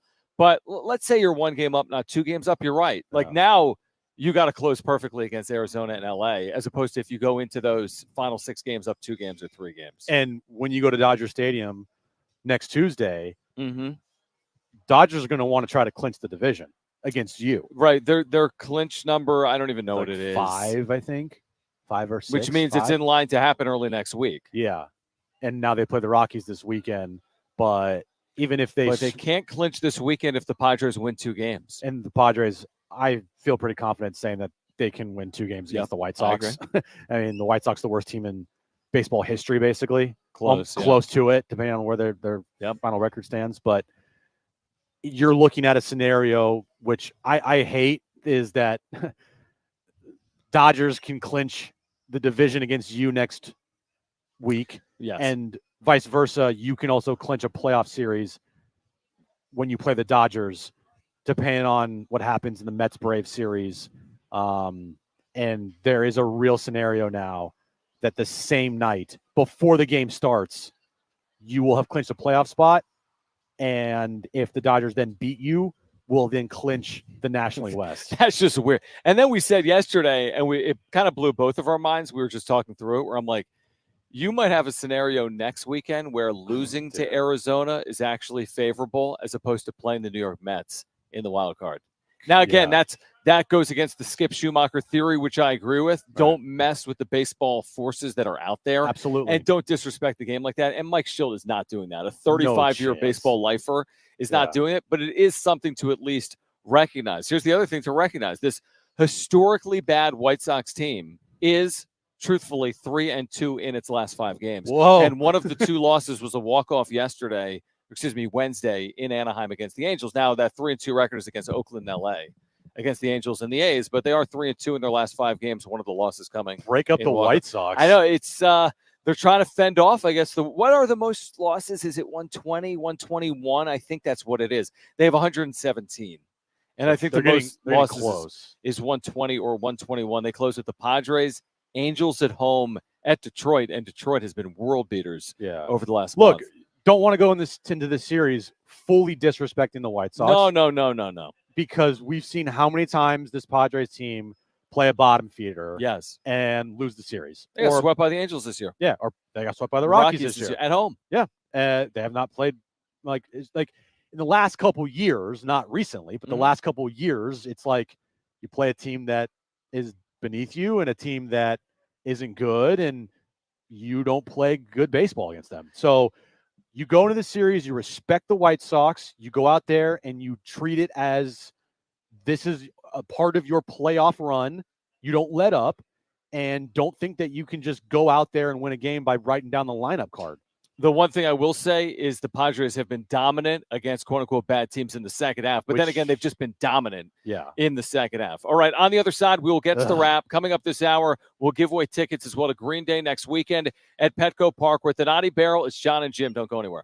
The Dennis Lynn Report is brought to you by Naughty Barrel East Village, the go-to spot for sports fans since 2011. Dennis, final homestand. What has to happen this weekend for the Padres to clinch a playoff spot at home? Well, right now it doesn't seem especially likely that they have to either, sweep the White Sox, which is definitely possible, but then the Braves, who are playing the Marlins, who just gave up a bazillion runs to Ohtani and the Dodgers, that the Braves have to lose at least 2, or, the Padres could win 2 out of 3 against the White Sox, and the Braves have to get swept by the Marlins, which again is unlikely. But either way, it's probably coming soon, whether that's Sunday or early next week, potentially at Dodger Stadium. Yeah, the Padres are sitting in a pretty good position. All right, well, they've gotten some great results from their starting pitching recently, especially with Yu Darvish, Joe Musgrove, Michael King. Dylan Cease was brilliant in his last outing, but you only need 3 starters in the playoffs. What do you think their rotation will look like when that time does come? Yeah, that's a great question. Probably one of the key questions heading into October for the Padres. Dylan Cease obviously has proven that he's as good of a big game pitcher as they have, so he's probably the game 1 starter in the playoffs. And then Joe Musgrove has looked pretty strong overall since he got back from the IL several starts ago. So he's a guy who's obviously been there, done that, won a couple of the biggest playoff games in recent Padres history. I would think he's penciled in it for at least game 2 or game 3 of a 3-game playoff series. I guess it's a pretty close call right now between Michael King and Yu Darvish, although Darvish is still building back a little bit since he got back recently. And King, we all know about the potential innings limits, although they don't seem like a big concern for the Padres or for Michael at this point. So he's arguably been one of the best pitchers in the entire majors, starting pitchers in the entire majors since early May or so. So I think it'd be hard for the Padres to turn down the experience of Yu Darvish, but also Michael King's in form, and he's been rolling for a while. So this one might come down to how they both look in the final week or so of the regular season. So we're getting closer to that, but I think it's a very, very big question for the Padres.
All right, this update is brought to you by Caltrans, cleancalifornia.com. Padres and White Sox 3-game series at Petco Park starts tonight. The final home regular series of the season for the Padres. Garrett Crochet on the mound for the White Sox against Joe Musgrove for the Padres. Score update right now in baseball, teams that matter to the Padres. Mets lead the Phillies 2-0, top of the second inning there. And our Marlins, John, have gone up 3-0 on the Braves, bottom one in Miami. And the D-backs and Brewers don't get underway until 5:10 in Milwaukee later tonight. Imagine a photograph of your favorite place in California, then right in the middle of it is a piece of litter. Litter has no place in our lives, not one piece. Together, let's change that. Clean California, zero litter is the goal. CleanCA.com. We're starting the weekend live from Naughty Barrel, setting the stage for this weekend series with the White Sox at Petco as the Padres close in on a spot in the postseason. Plus week 3 in the NFL. Live from Naughty Barrel, it's Jon and Jim. All right, with you here from downtown San Diego, Padres, White Sox, 2 hours away. Kevin Acee, our Padres insider, will join us at 5:30. This hour, we're giving away tickets for Green Day. Next hour, we have Miramar Air Show tickets. Our Marlins, like Jim just said, all this matters. I mean, you want the Mets to lose, but the Mets are winning, so you move on. And then you you want the Braves to lose and say, hey, look at that. So here's the one thing I know about the Marlins. They've been so bad that I don't concern myself with any lead they have early. Like, even if they're up by a couple runs in the 8th, I'm like, well, how are they going to blow it? They've got no closer. But 3-0 lead is something to maybe get excited about. Because, again, if the Braves lose tonight, and if the Padres win tonight, right, just the Braves losing, the magic number goes from 5 to 4. But if you also win, you're taking 2 off that magic number of 5. You're going all the way down to 3. Yep. And then it's becoming like it maybe does happen this weekend. That's so weird if it's 3 and then the next 2 days you would win. If you win both of those games and the Braves lose just 1, then you theoretically clinch? Then you clinch. That's exactly I'm sure there's going to be some type of scenario where they won't be able to clinch. Or there's definitely that scenario. Like, no, but I mean, with all those. Even with it, it's 0. Even with it, all the weird numbers. Like, oh, by the way, it's 4-way 0. tie. It's 0, but there's still a possibility for a 5-way tie. Yeah, exactly. You're like, they play the Mets on Tuesday, the Braves. So, yeah. Anyway, Phillies are on the board. It's 2-1 Mets right now, top of the second inning. Phillies are threatening with 2 on. Okay, so. And 1 out. Things are happening. Well, yeah. This is the best time of the year because, the scoreboard watching stuff in July and August, you do it, but not to this extent where you are keeping an eye on everything that matters to the Padres in the standings. 100%. Which I love. Yeah, I do too. I'm with you. All right, coming up again, your chance to win those tickets to see Green Day. We'll give those away this hour. But right now, let's get to this. It's time for The Wrap, presented by Sombrero Mexican Food. Check out their website at sombreromex.com.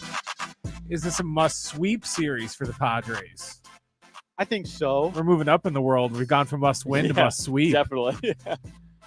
I think, yeah. I mean, talking out all the scenarios here, if you take just 2 of 3, there's a possibility that come Monday, you're just a game back of the Mets or the D-backs, depending on what the D-backs do this weekend as well. So, yeah, I think it's a must-sweep series, and it's a doable sweep. I'm not saying it's, something that it's hard to do here, but you're facing a team, John, that has won, 36 games this year? Ridiculous. I mean, they have 117 losses. Yeah. 117 losses. They're 36 and 117.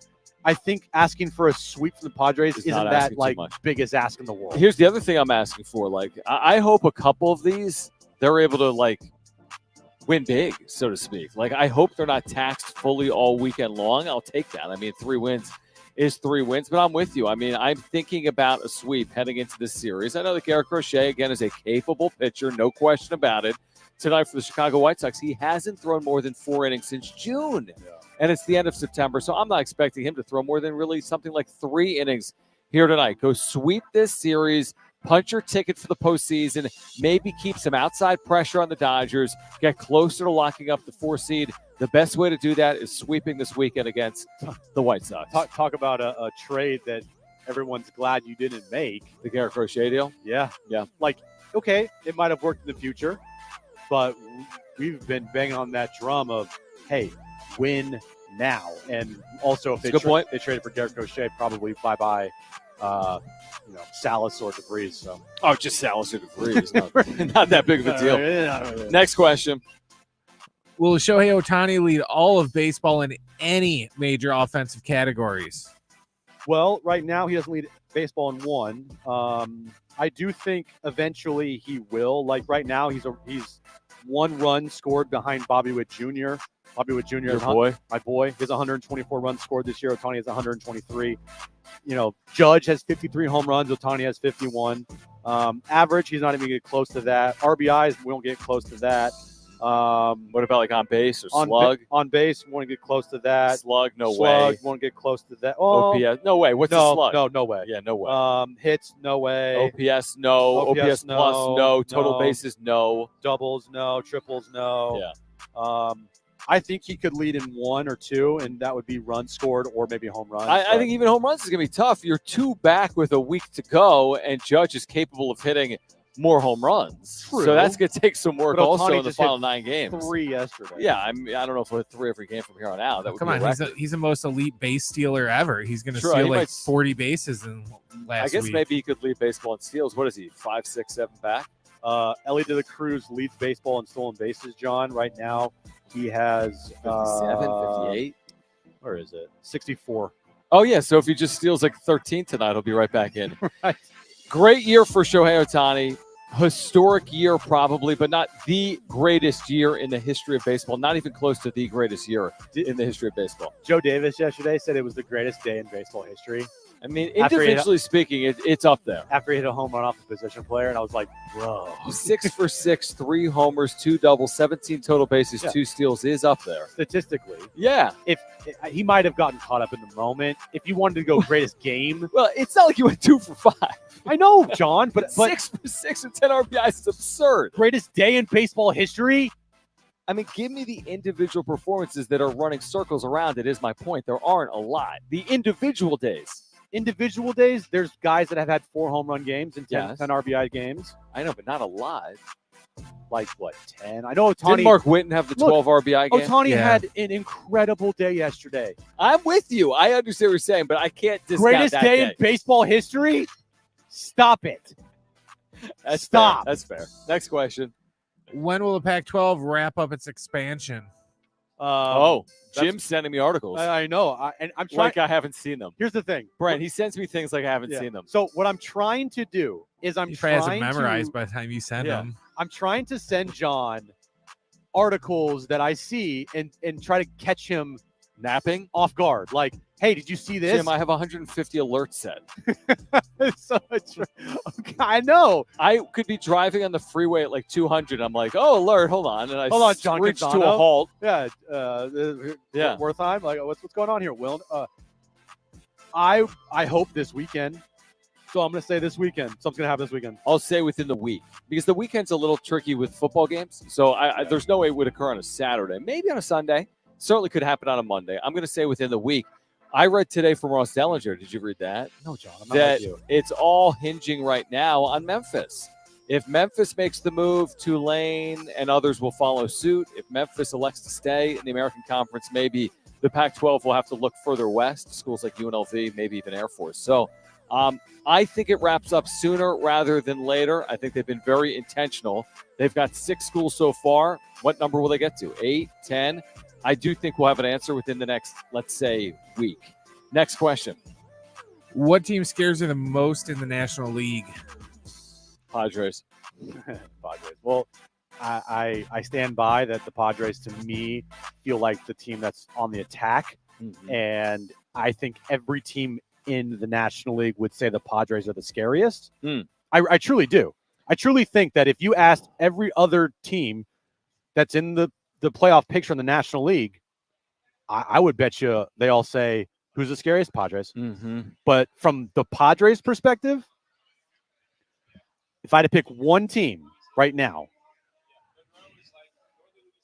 I would take.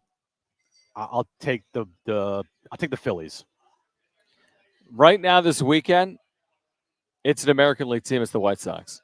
On the other side, we will give away tickets to Green Day with the Smashing Pumpkins. I'd say the Mets. Mets because that's how I feel. We talked about it earlier. I know. We'll give away Green Day tickets on the other side. Kevin AC at 5:30. Stay with us on Jon and Jim.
We're starting the weekend live from Naughty Barrel, setting the stage for this weekend series with the White Sox at Petco as the Padres close in on a spot in the postseason. Plus week 3 in the NFL. Live from Naughty Barrel, it's Jon and Jim.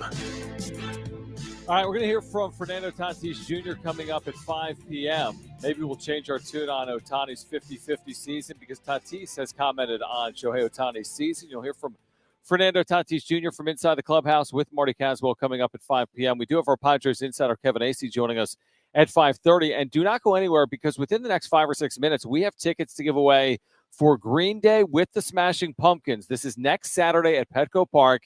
Tickets and info at Ticketmaster.com. So we're keeping an eye on everything. We're at Naughty Barrel 9th and Market. We're getting ready for baseball tonight between the Padres and the White Sox. That's most important. But Braves losing in Miami, Phillies and Mets underway early at Citi Field in New York tonight. What are the updates here around Major League Baseball impacting the Padres? So let me get this straight. Why are you so clueless with this? I want to hear it. The Braves right now trail the Marlins 3-0. Bottom of the second. Right. If at the end of the game they don't have as many runs as the other team, it's a loss. Yeah, I get that, John. Okay.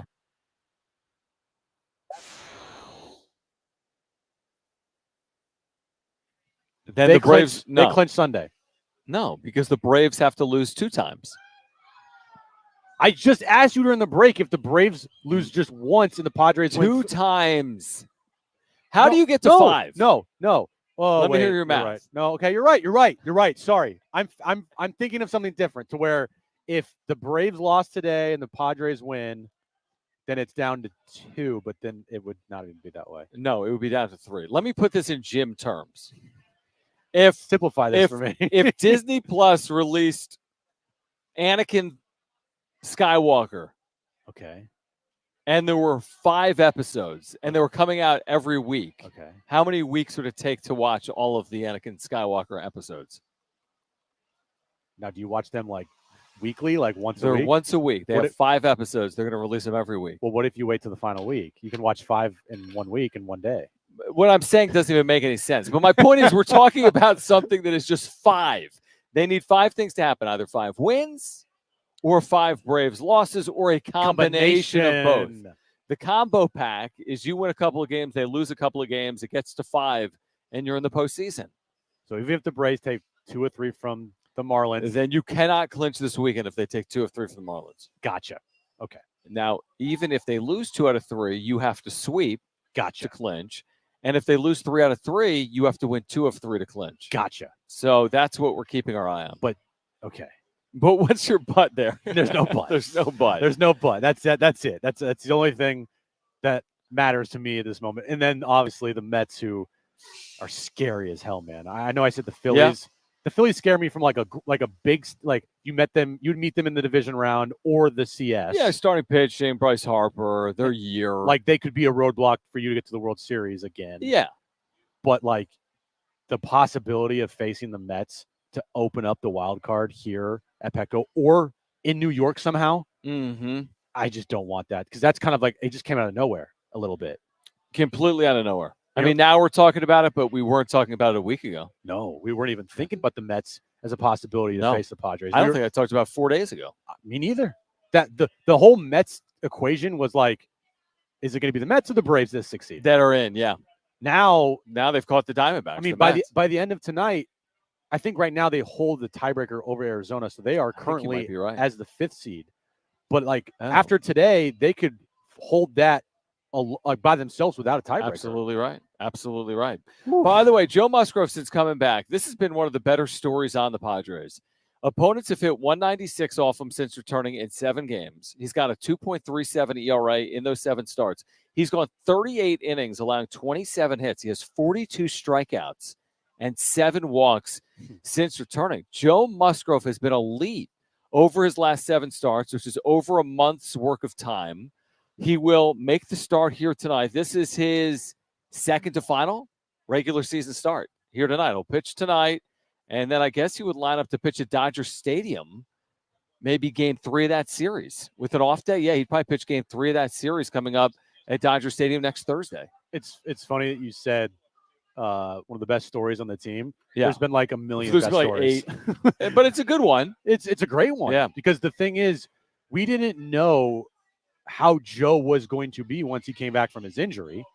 And I was skeptical. I will tell you, I was skeptical of Joe just because going on the IL for an arm injury multiple times in a span of like 8 months and not looking good to start the season. It's a shoulder thing, and then he had inflammation in his elbow, and he missed a lot of time. And to think, oh yeah, when Joe comes back, by the way, he's going to pitch lights out like All-Star Joe in 2021 and even 2022 Joe. And I'm like, I'll believe it when I see it. You know, like this to me feels like the cherry on top of like, look, is it the worst thing in the world if he doesn't pitch well? It just felt like gravy. Like, okay, if he gives you anything, it feels good. But truthfully, one, they've needed him.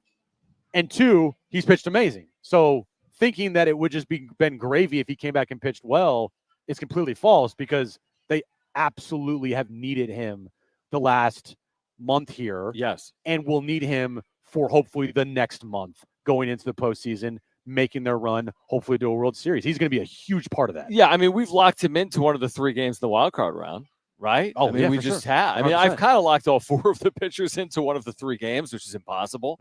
But he's locked himself in based on the way he's pitched. It's shaping up if the rotation stays. We said this the other day.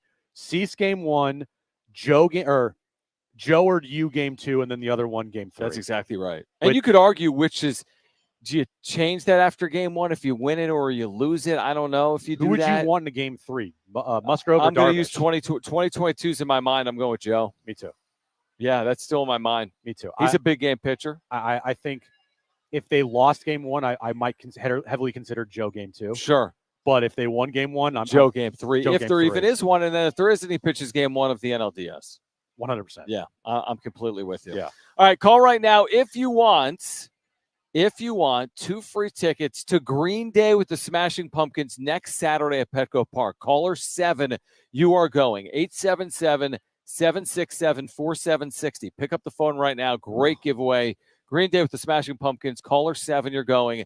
Pick up the phone right now and call 877-767-4760. This is next Saturday, Petco Park, September 28th. For tickets and info, go to Ticketmaster.com. Next hour, we'll give away tickets to the Miramar Air Show, plus Kevin AC joins us at 5:30. And coming up next, we'll hear from Fernando Tatis Jr. inside the Padres clubhouse. That is next to kick off hour 3 of Jon and Jim.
All right, this update's brought to you by Caltrans, cleancalifornia.com. Padres and White Sox start a series tonight at Petco Park, the final home series of the regular season for the Padres. 6:40 first pitch. Garrett Crochet on the mound for the White Sox against Joe Musgrove for the Padres. Scores around baseball that matter to the Padres the most. The Phillies have just tied up the Mets at 2 apiece at the bottom of the third inning there. Our Marlins, John, are leading the Braves 3-0, top of the third in Miami. And the D-backs and Brewers get underway moments from now in Milwaukee. Imagine a photograph of your favorite place in California, then right in the middle of it, John's a piece of litter. Litter has no place in our lives, not one piece. Together, let's change that. Clean California, zero litter is the goal. CleanCA.com.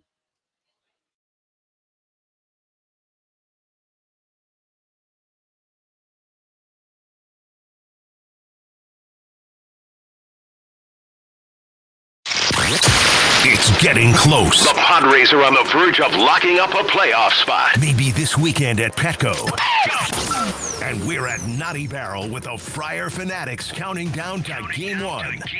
The Aztecs are off, but Week 3 of the NFL is underway. Now we get you home with Jon and Jim.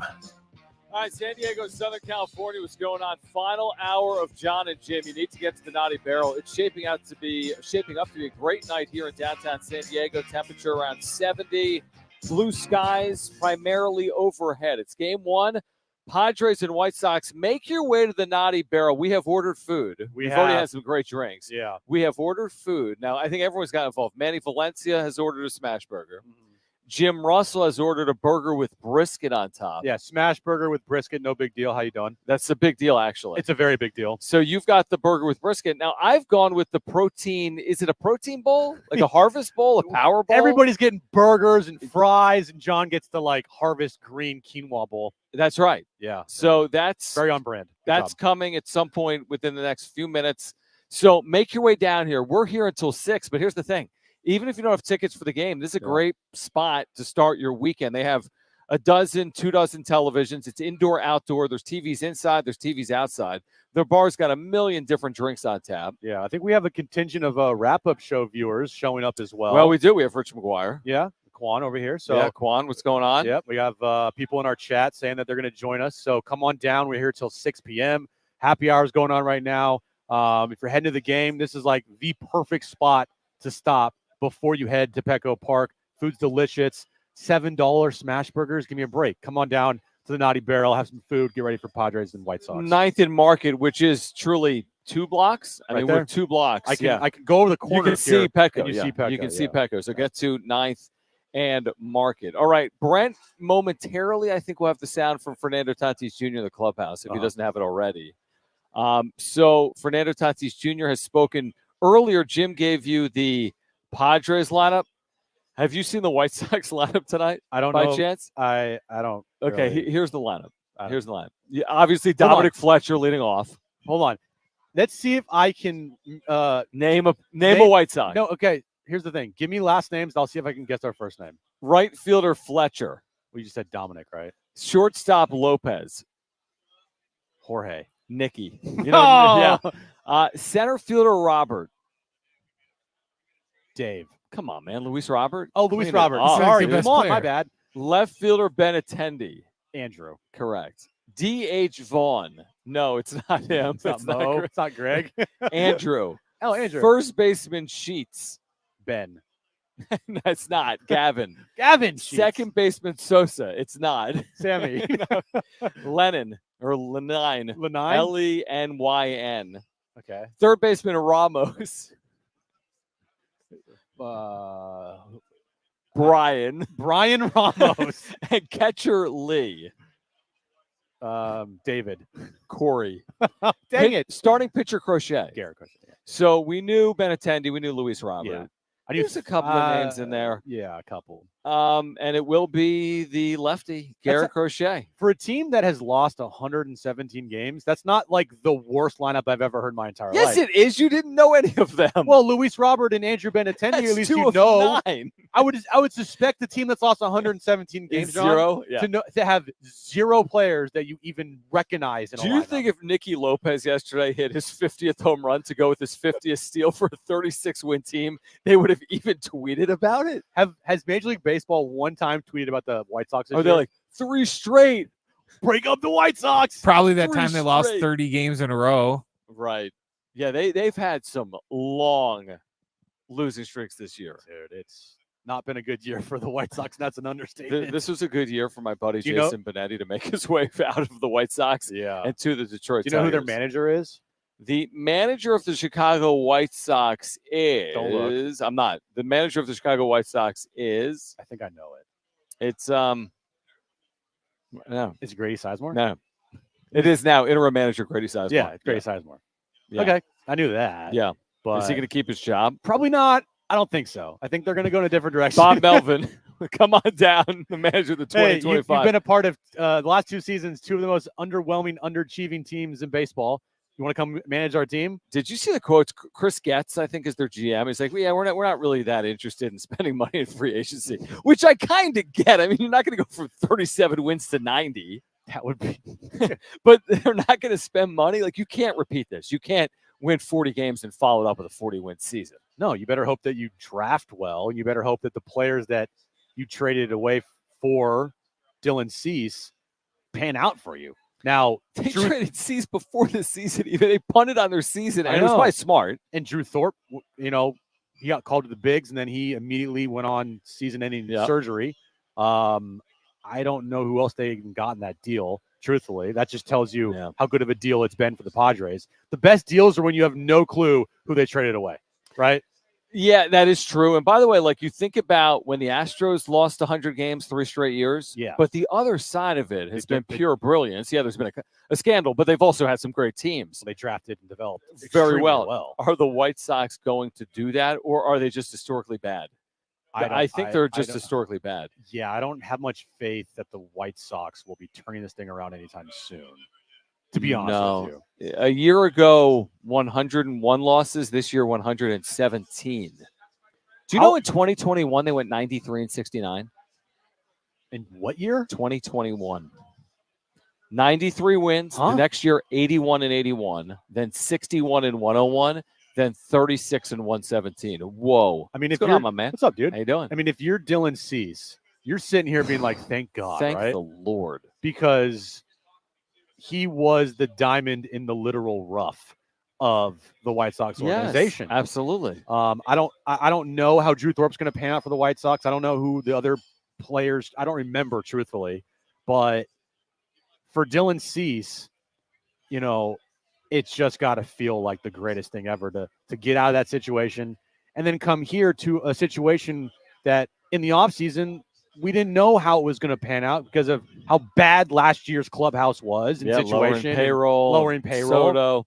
And truthfully, now this clubhouse, you could argue is the best clubhouse, most cohesive, fun, whatever other terms you want to use for it, the best clubhouse in the Preller era by far. Dylan Cease was traded for Drew Thorpe, Samuel Zavala. Oh, yes. Okay, who was a top 10 prospect. He was their 7th. Iriarte? Jairo Iriarte, their 8th prospect. And, of course, right-hander Steven Wilson. Oh, yes, Steven Wilson. To bolster that back end of the White Sox bullpen. Is he still even on that roster? Who knows? I doubt it. He's like, DFA me, please. But I do understand it from the White Sox perspective. Punting on the season before the season, is that the best they could do? We'll see. I hope Drew Thorpe has a good career. Hopefully that pans out and works out. Nobody wants to see him not be successful or be hurt. Well, they didn't trade Garrett Crochet. Hopefully he turns into something for them. True. And if not, you wasted a golden opportunity. I mean, imagine if they still had Dylan Cease and he was pitching like he's pitching for the Padres. You think they get more at the deadline? Yeah, I think so. Same thing with Luis Ariz. Sure. Imagine Luis Ariz and garnered at the trade deadline. Yeah.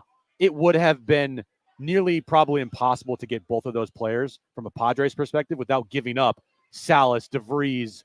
If they kept, they would have to keep Thorpe and they kept like I don't think they truthfully, if they waited, they would have not had got both those guys this year. You pick one. Like you go into like a Dude. sandwich shop, you pick one. I Both can't. are under I can't. contract through 2025. You only get one. I can't. No, you have to. No, I don't. Fine.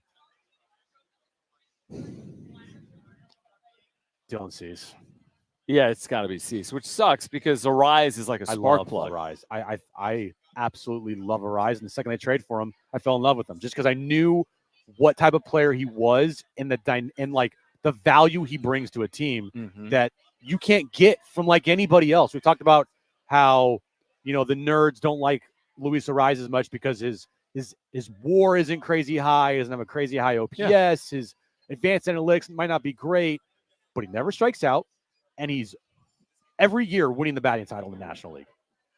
Like, I like me some advanced analytics, I'll be honest, but sometimes my eyes tell me enough of a story. My eyes tell me and he's elite. then there's outliers to analytics, and he's one of those guys that, yes, today's baseball is not necessarily about just flat out hitting for average, which is someone that he's always been. Right? He walked for never been a brilliant defender, but I'll take the guy that's capable of 200 plus hits that hits 320. I mean, that's just, I'm sorry, that you can't tell me that doesn't help a team, especially a team that plays at Petco where just create opportunities, create base runners, and he's always on base.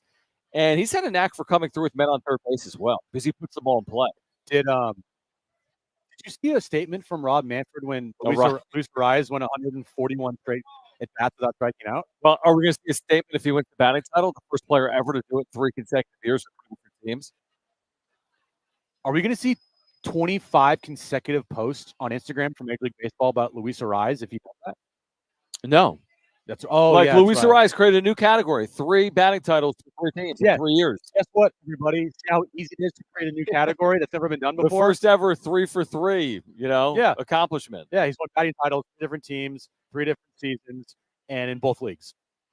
Arise is a great player, and I hope he stays here long term. I think it might make sense for both sides. I think it's not as pricey as some other options potentially because, again, he's not going to get some crazy contract as a guy that doesn't hit for power, but he's going to get paid. He should. I hope they keep both. I just don't know if they will. I don't know if you're keeping Dylan Cease long-term and you're keeping Luis Arise. They have other decisions to make beyond 2025. I'm not overly concerned today what they're doing after 2025. I'm thinking about the 2024 postseason. All right. Oh, food all right. is Everyone here. relax. We have Everyone some amazing down. Food from the Naughty Barrel here. Thank you. Oh, my goodness. What do we have here? We got a smash burger with brisket. It's a happy hour special here from 4 to 6. Take pictures. You got 45 minutes, everybody, to come down and get a special smash burger with some brisket on top. You can get a single smash burger. You can get a double smash burger, and you have to add the brisket on top of that. And John has like the quinoa salad. I do. So yeah, come on down. 45 minutes left of happy hour. My mouth is watering as we speak. I know. They have special shot specials here, beer specials, food specials. Make your way down to Naughty Barrel, guys. It is it's a good time before a Padres game, I can tell you that. We'll hear from Fernando Tatis Jr. on the other side. Kevin Acee joins us at 5:30. We have Miramar Air Show tickets to give away. Don't go anywhere. It's Jon and Jim.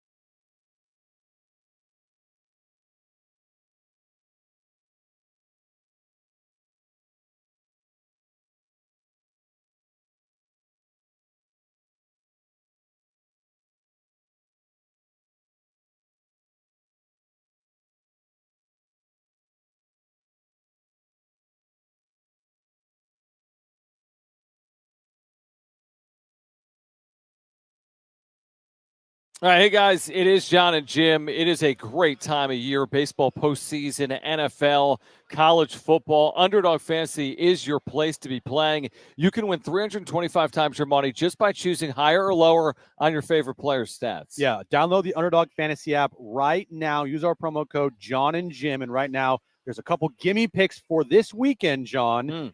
These are layups. CeeDee Lamb, higher than a half total yard. Patrick Mahomes, higher than a half total yard passing. Just pick 2 different players, higher or lower, 2 or more from two different teams, and you can win big-time money. I'm not sure about Mahomes over a half yard, but I see what you're saying.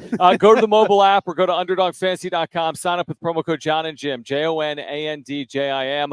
Underdog will give you that highly discounted pick to use on your first pick of entry, plus a 50% deposit match up to $1,000. Underdog Fantasy, promo code Jon and Jim. Claim your new customer offer of a gimme first pick and your deposit offer. Yeah, download the Underdog Fantasy app right now. You must be 18 years or older and present in a state where Underdog Fantasy operates. Terms do apply. Concerned with your play, call 1-800-GAMBLER or visit www.ncpgambling.org.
We are live from Naughty Barrel with the Friar Faithful, getting ready for this weekend series with the White Sox at Petco. Plus an early look at NFL Week 3.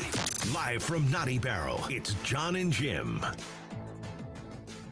All right, Kevin Acey, our Padres insider, will join us in about 10 minutes worth of Naughty Barrel. Get here. We're here until 6, but get here. They'll have, of course, the game on all night long to kick off this series against the White Sox. We'll hear from Fernando Tatis Jr. in a moment, but Jim has score updates impacting the Padres for us. The Phillies have just gone ahead of the Mets. Oh, wow.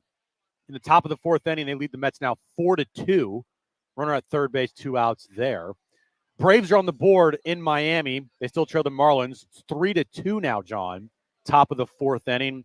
And D-backs right now have a 1-0 lead over the Brewers, bottom 1.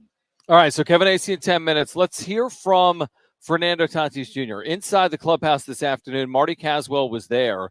This is a couple of minutes from Tatis on Shohei Otani's accomplishments and more. Your observation of what Shohei Otani did yesterday and maybe what he's done this whole season, what's an observation from a fellow ball player? I know what the media thinks and the fans, but what's a ball player think of that kind of production? It's amazing. You know, just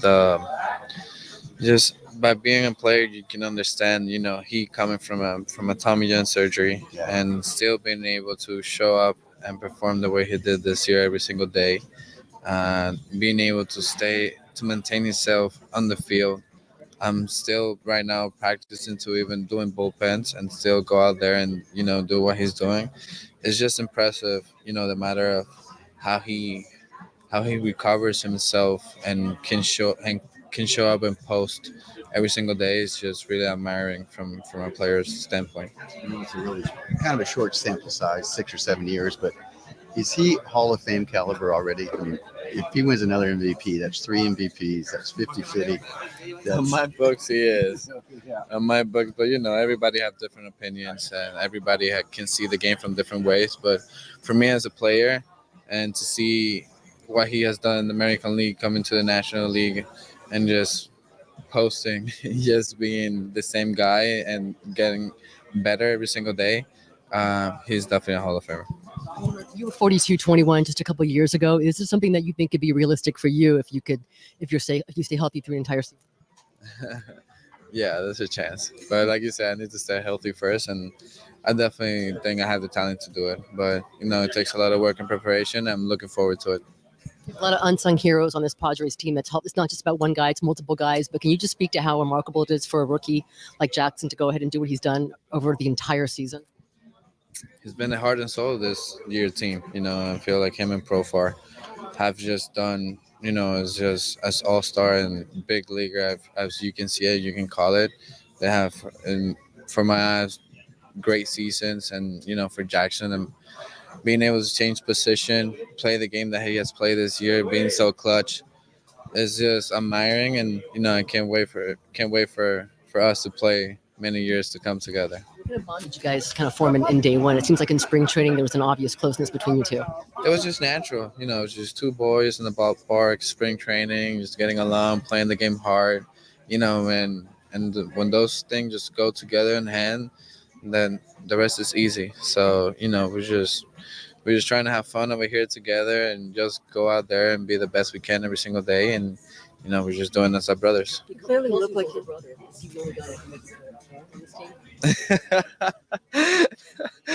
I'm still young, Noah.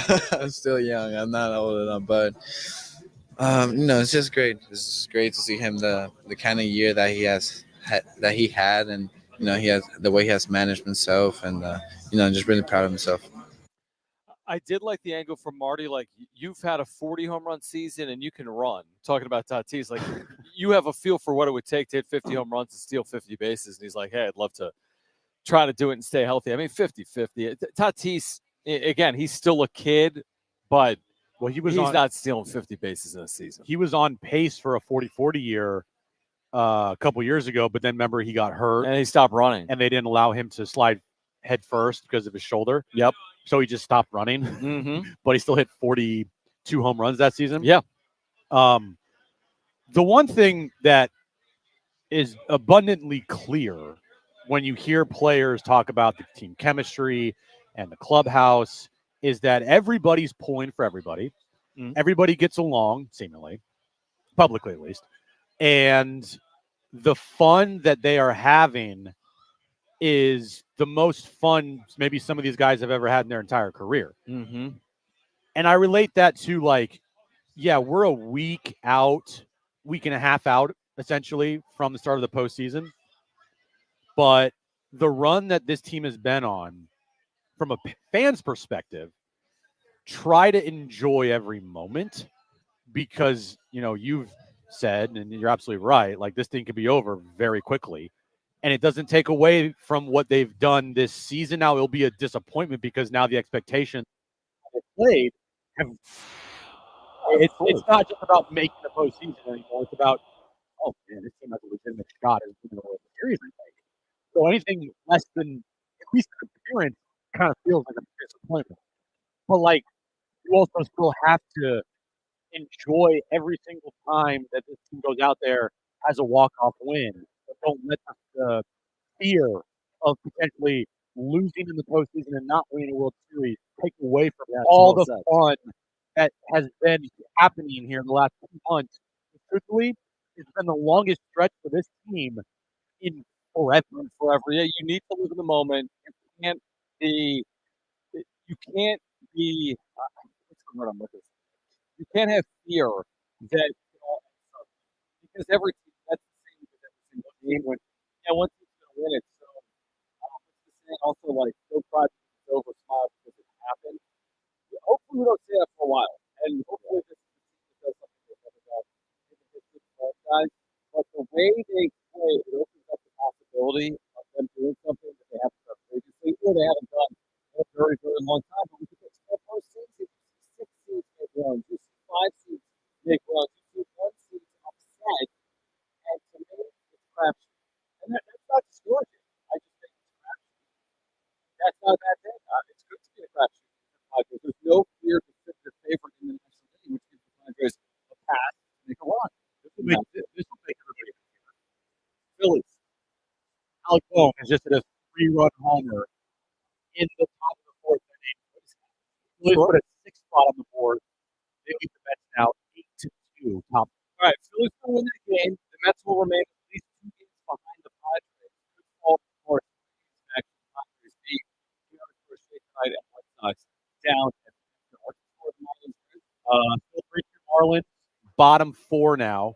Runner on second, 2 outs, and Diamondbacks are underway with the Brewers. Bottom 1. Kevin Acey will join us on the other side a week out from the start of the postseason. We'll get into it all with our Padres insider. Kevin Acey will join us next.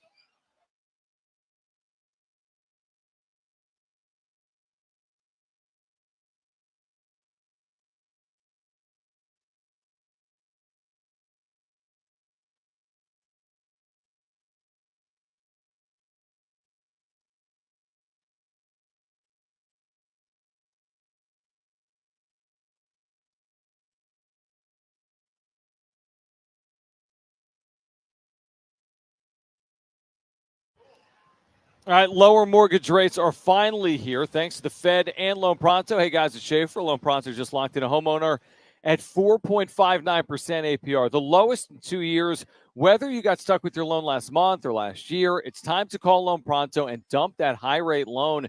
You can lock in a lower rate fast with virtually no paperwork and usually no appraisal. There's no limit on how many times you can refi. So get started. Use this opportunity to get cash out and wipe out your credit cards. You can do a cash out refi, get 50, 75, 100 grand or more out of your home and use it to pay off all your other high interest debt.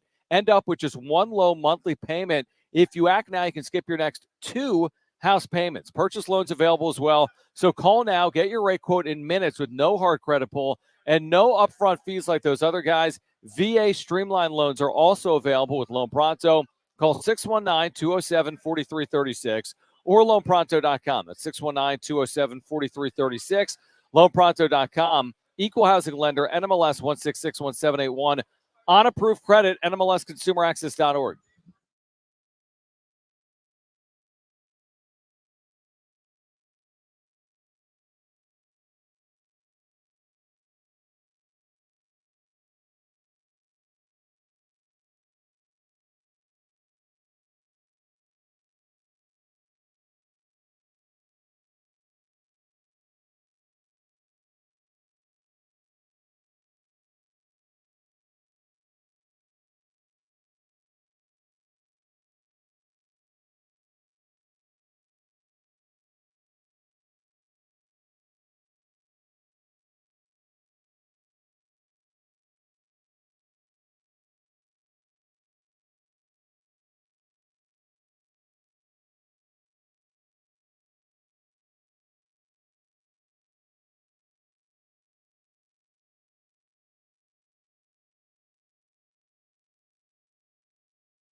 All right, this update is brought to you by Caltrans, cleancalifornia.com. Padres and White Sox start a 3-game series tonight at Petco Park, the final home series of the year of the regular season before we head into the postseason. 6:40 first pitch, Garrett Crochet on the mound for the White Sox against Joe Musgrove for the Padres. Score update around baseball and games that matter the most to the Padres. Phillies now have an 8-2 lead over the Mets, bottom 4 in New York. Marlins still lead the Braves 3-2, top 5 in Miami. The D-backs, they lead the Brewers 1-0, heading to the top of the second inning in Milwaukee. Imagine a photograph of your favorite place in California, then right in the middle of it is a piece of litter. Litter has no place in our lives, not one piece. Together, let's change that. Clean California, 0 litter is the goal. CleanCA.com.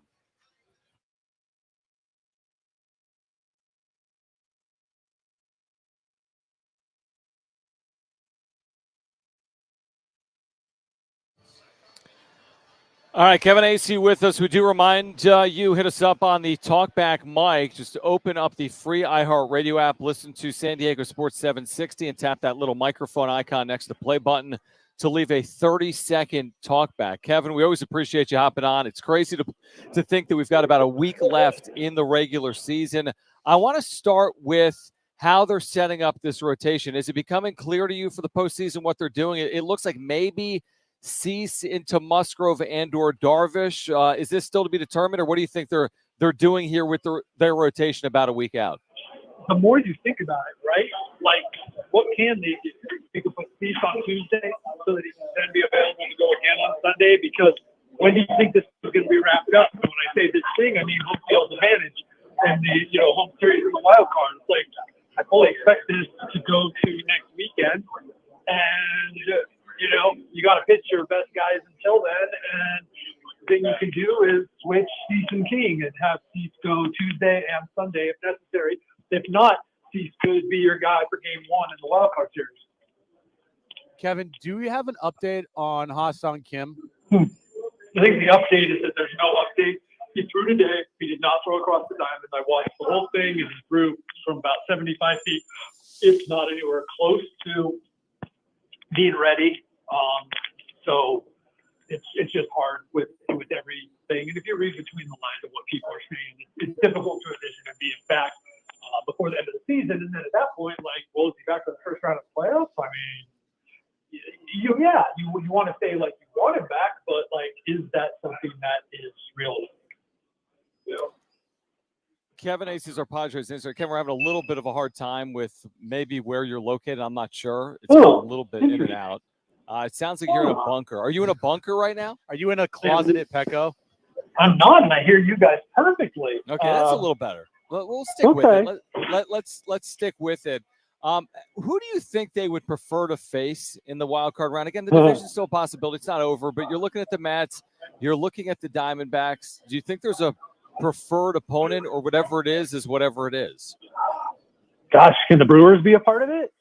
I'm not saying that you want to or that you would actively pursue dropping to number 6, but you got to go to, you got to face the Mets either place. Then that's a team that won the season series against you somehow. I still haven't figured out. If it comes up, I'll have to try to find out, but they have matched up better against you and beat you 5 out of 7 times. And the Diamondbacks, they're going to be tough. The familiarity, you'll play them 6 games in a row, basically.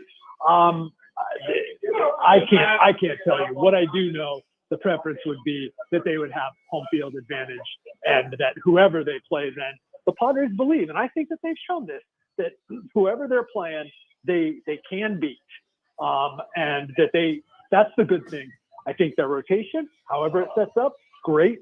Bullpen, however it sets up, good.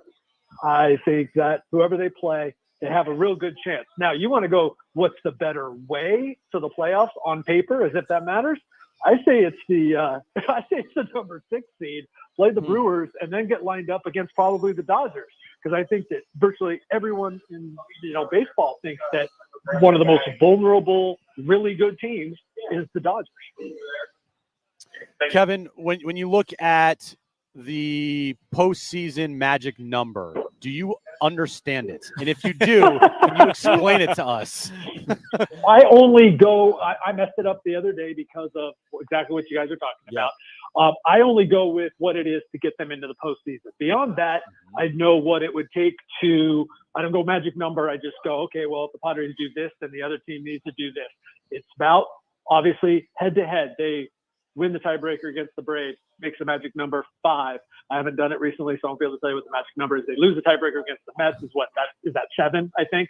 And then the tiebreaker against the Diamondbacks is still to be determined. Now you get into a 3-way tie, and then you've got the best winning percentage against the other 3 teams, and that would be the Mets. And then it then goes to the 2 teams head to head. Obviously, Padres win that against the Braves. They don't against, it's still to be determined against the Diamondbacks. Bottom line is 5, their wins plus Diamondback or Braves losses adding up to 5. Padres are in the postseason. So Sunday's the earliest they can clinch.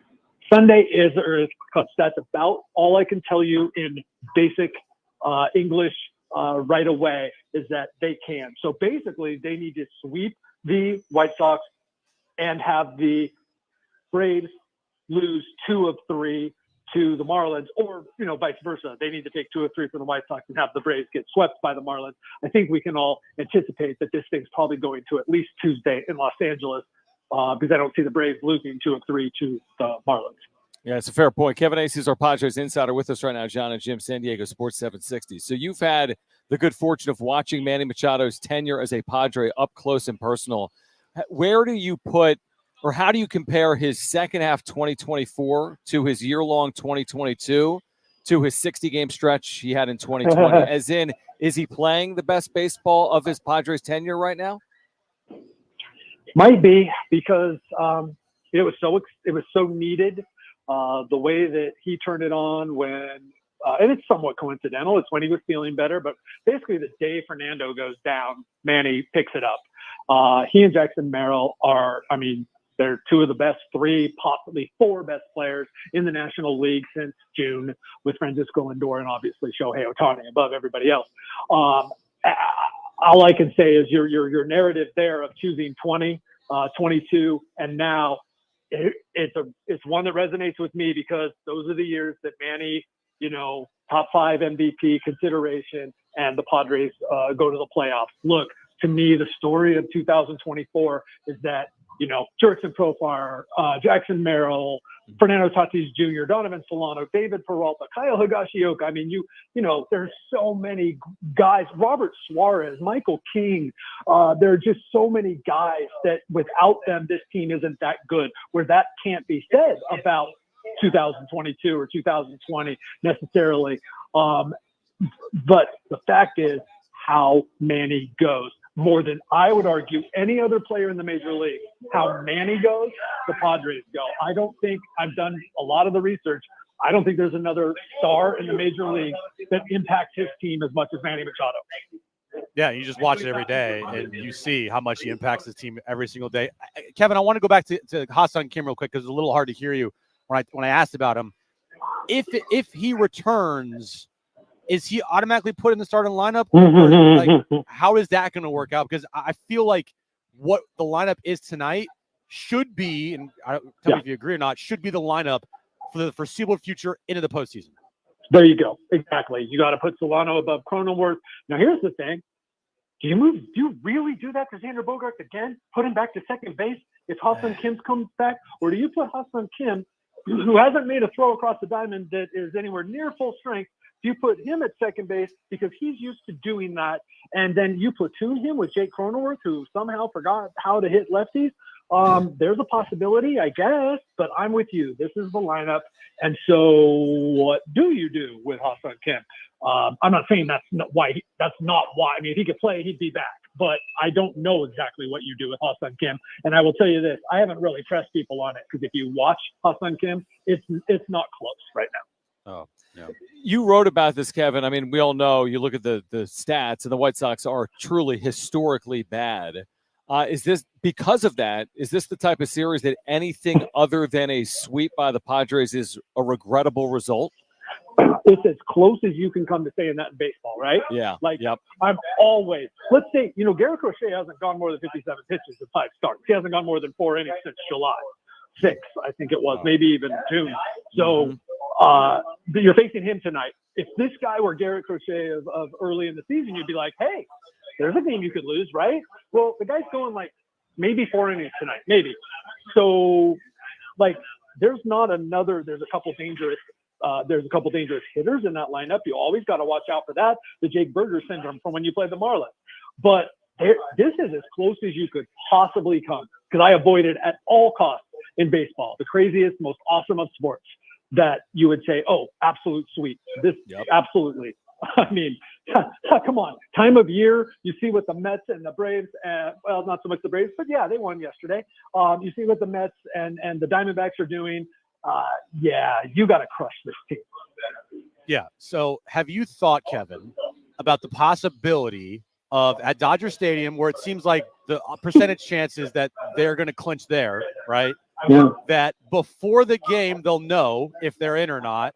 And then say the Dodgers beat the Padres one night, which is clinch night for them.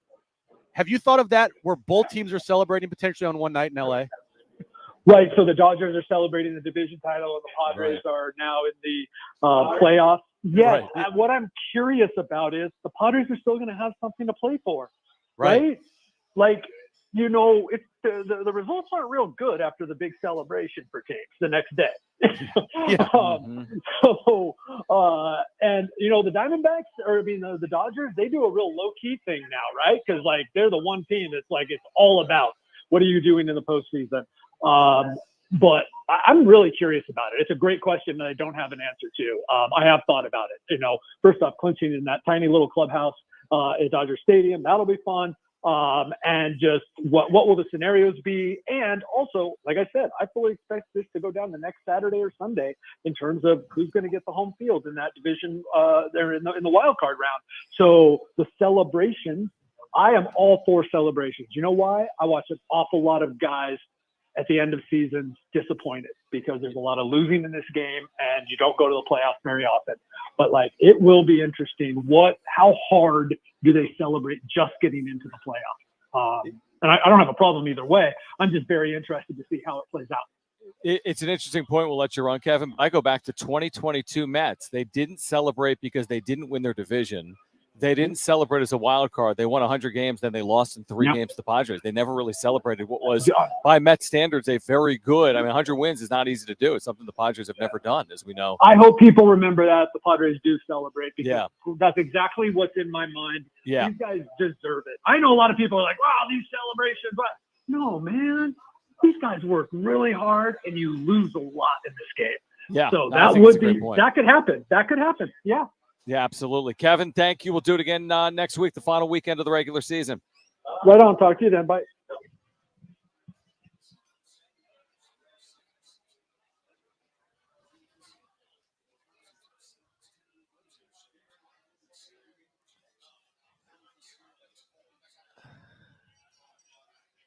We'll react to that, plus Jim's back page for the Naughty Barrel coming up next.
We are live from Naughty Barrel with the Friar Faithful, getting ready for this weekend series with the White Sox at Petco. Plus an early look at NFL Week 3. Live from Naughty Barrel, it's Jon and Jim. All right, caller 5, you're going to the Miramar Air Show. The number to call is 877-767-4760. Caller 5, you're going. This is September 27th through the 29th. We have grandstand tickets for the 29th. 2 free tickets. Admission and parking free. Experience the Wall of Fire, the F-22 Raptor demo team, and the Blue Angels, plus static displays featuring military and civilian aircraft. Preferred seating and show details at MiramarAirshow.com. Call 877-767-4760 and caller 5. You have 2 free tickets for September 29th. And right now, let's get to this.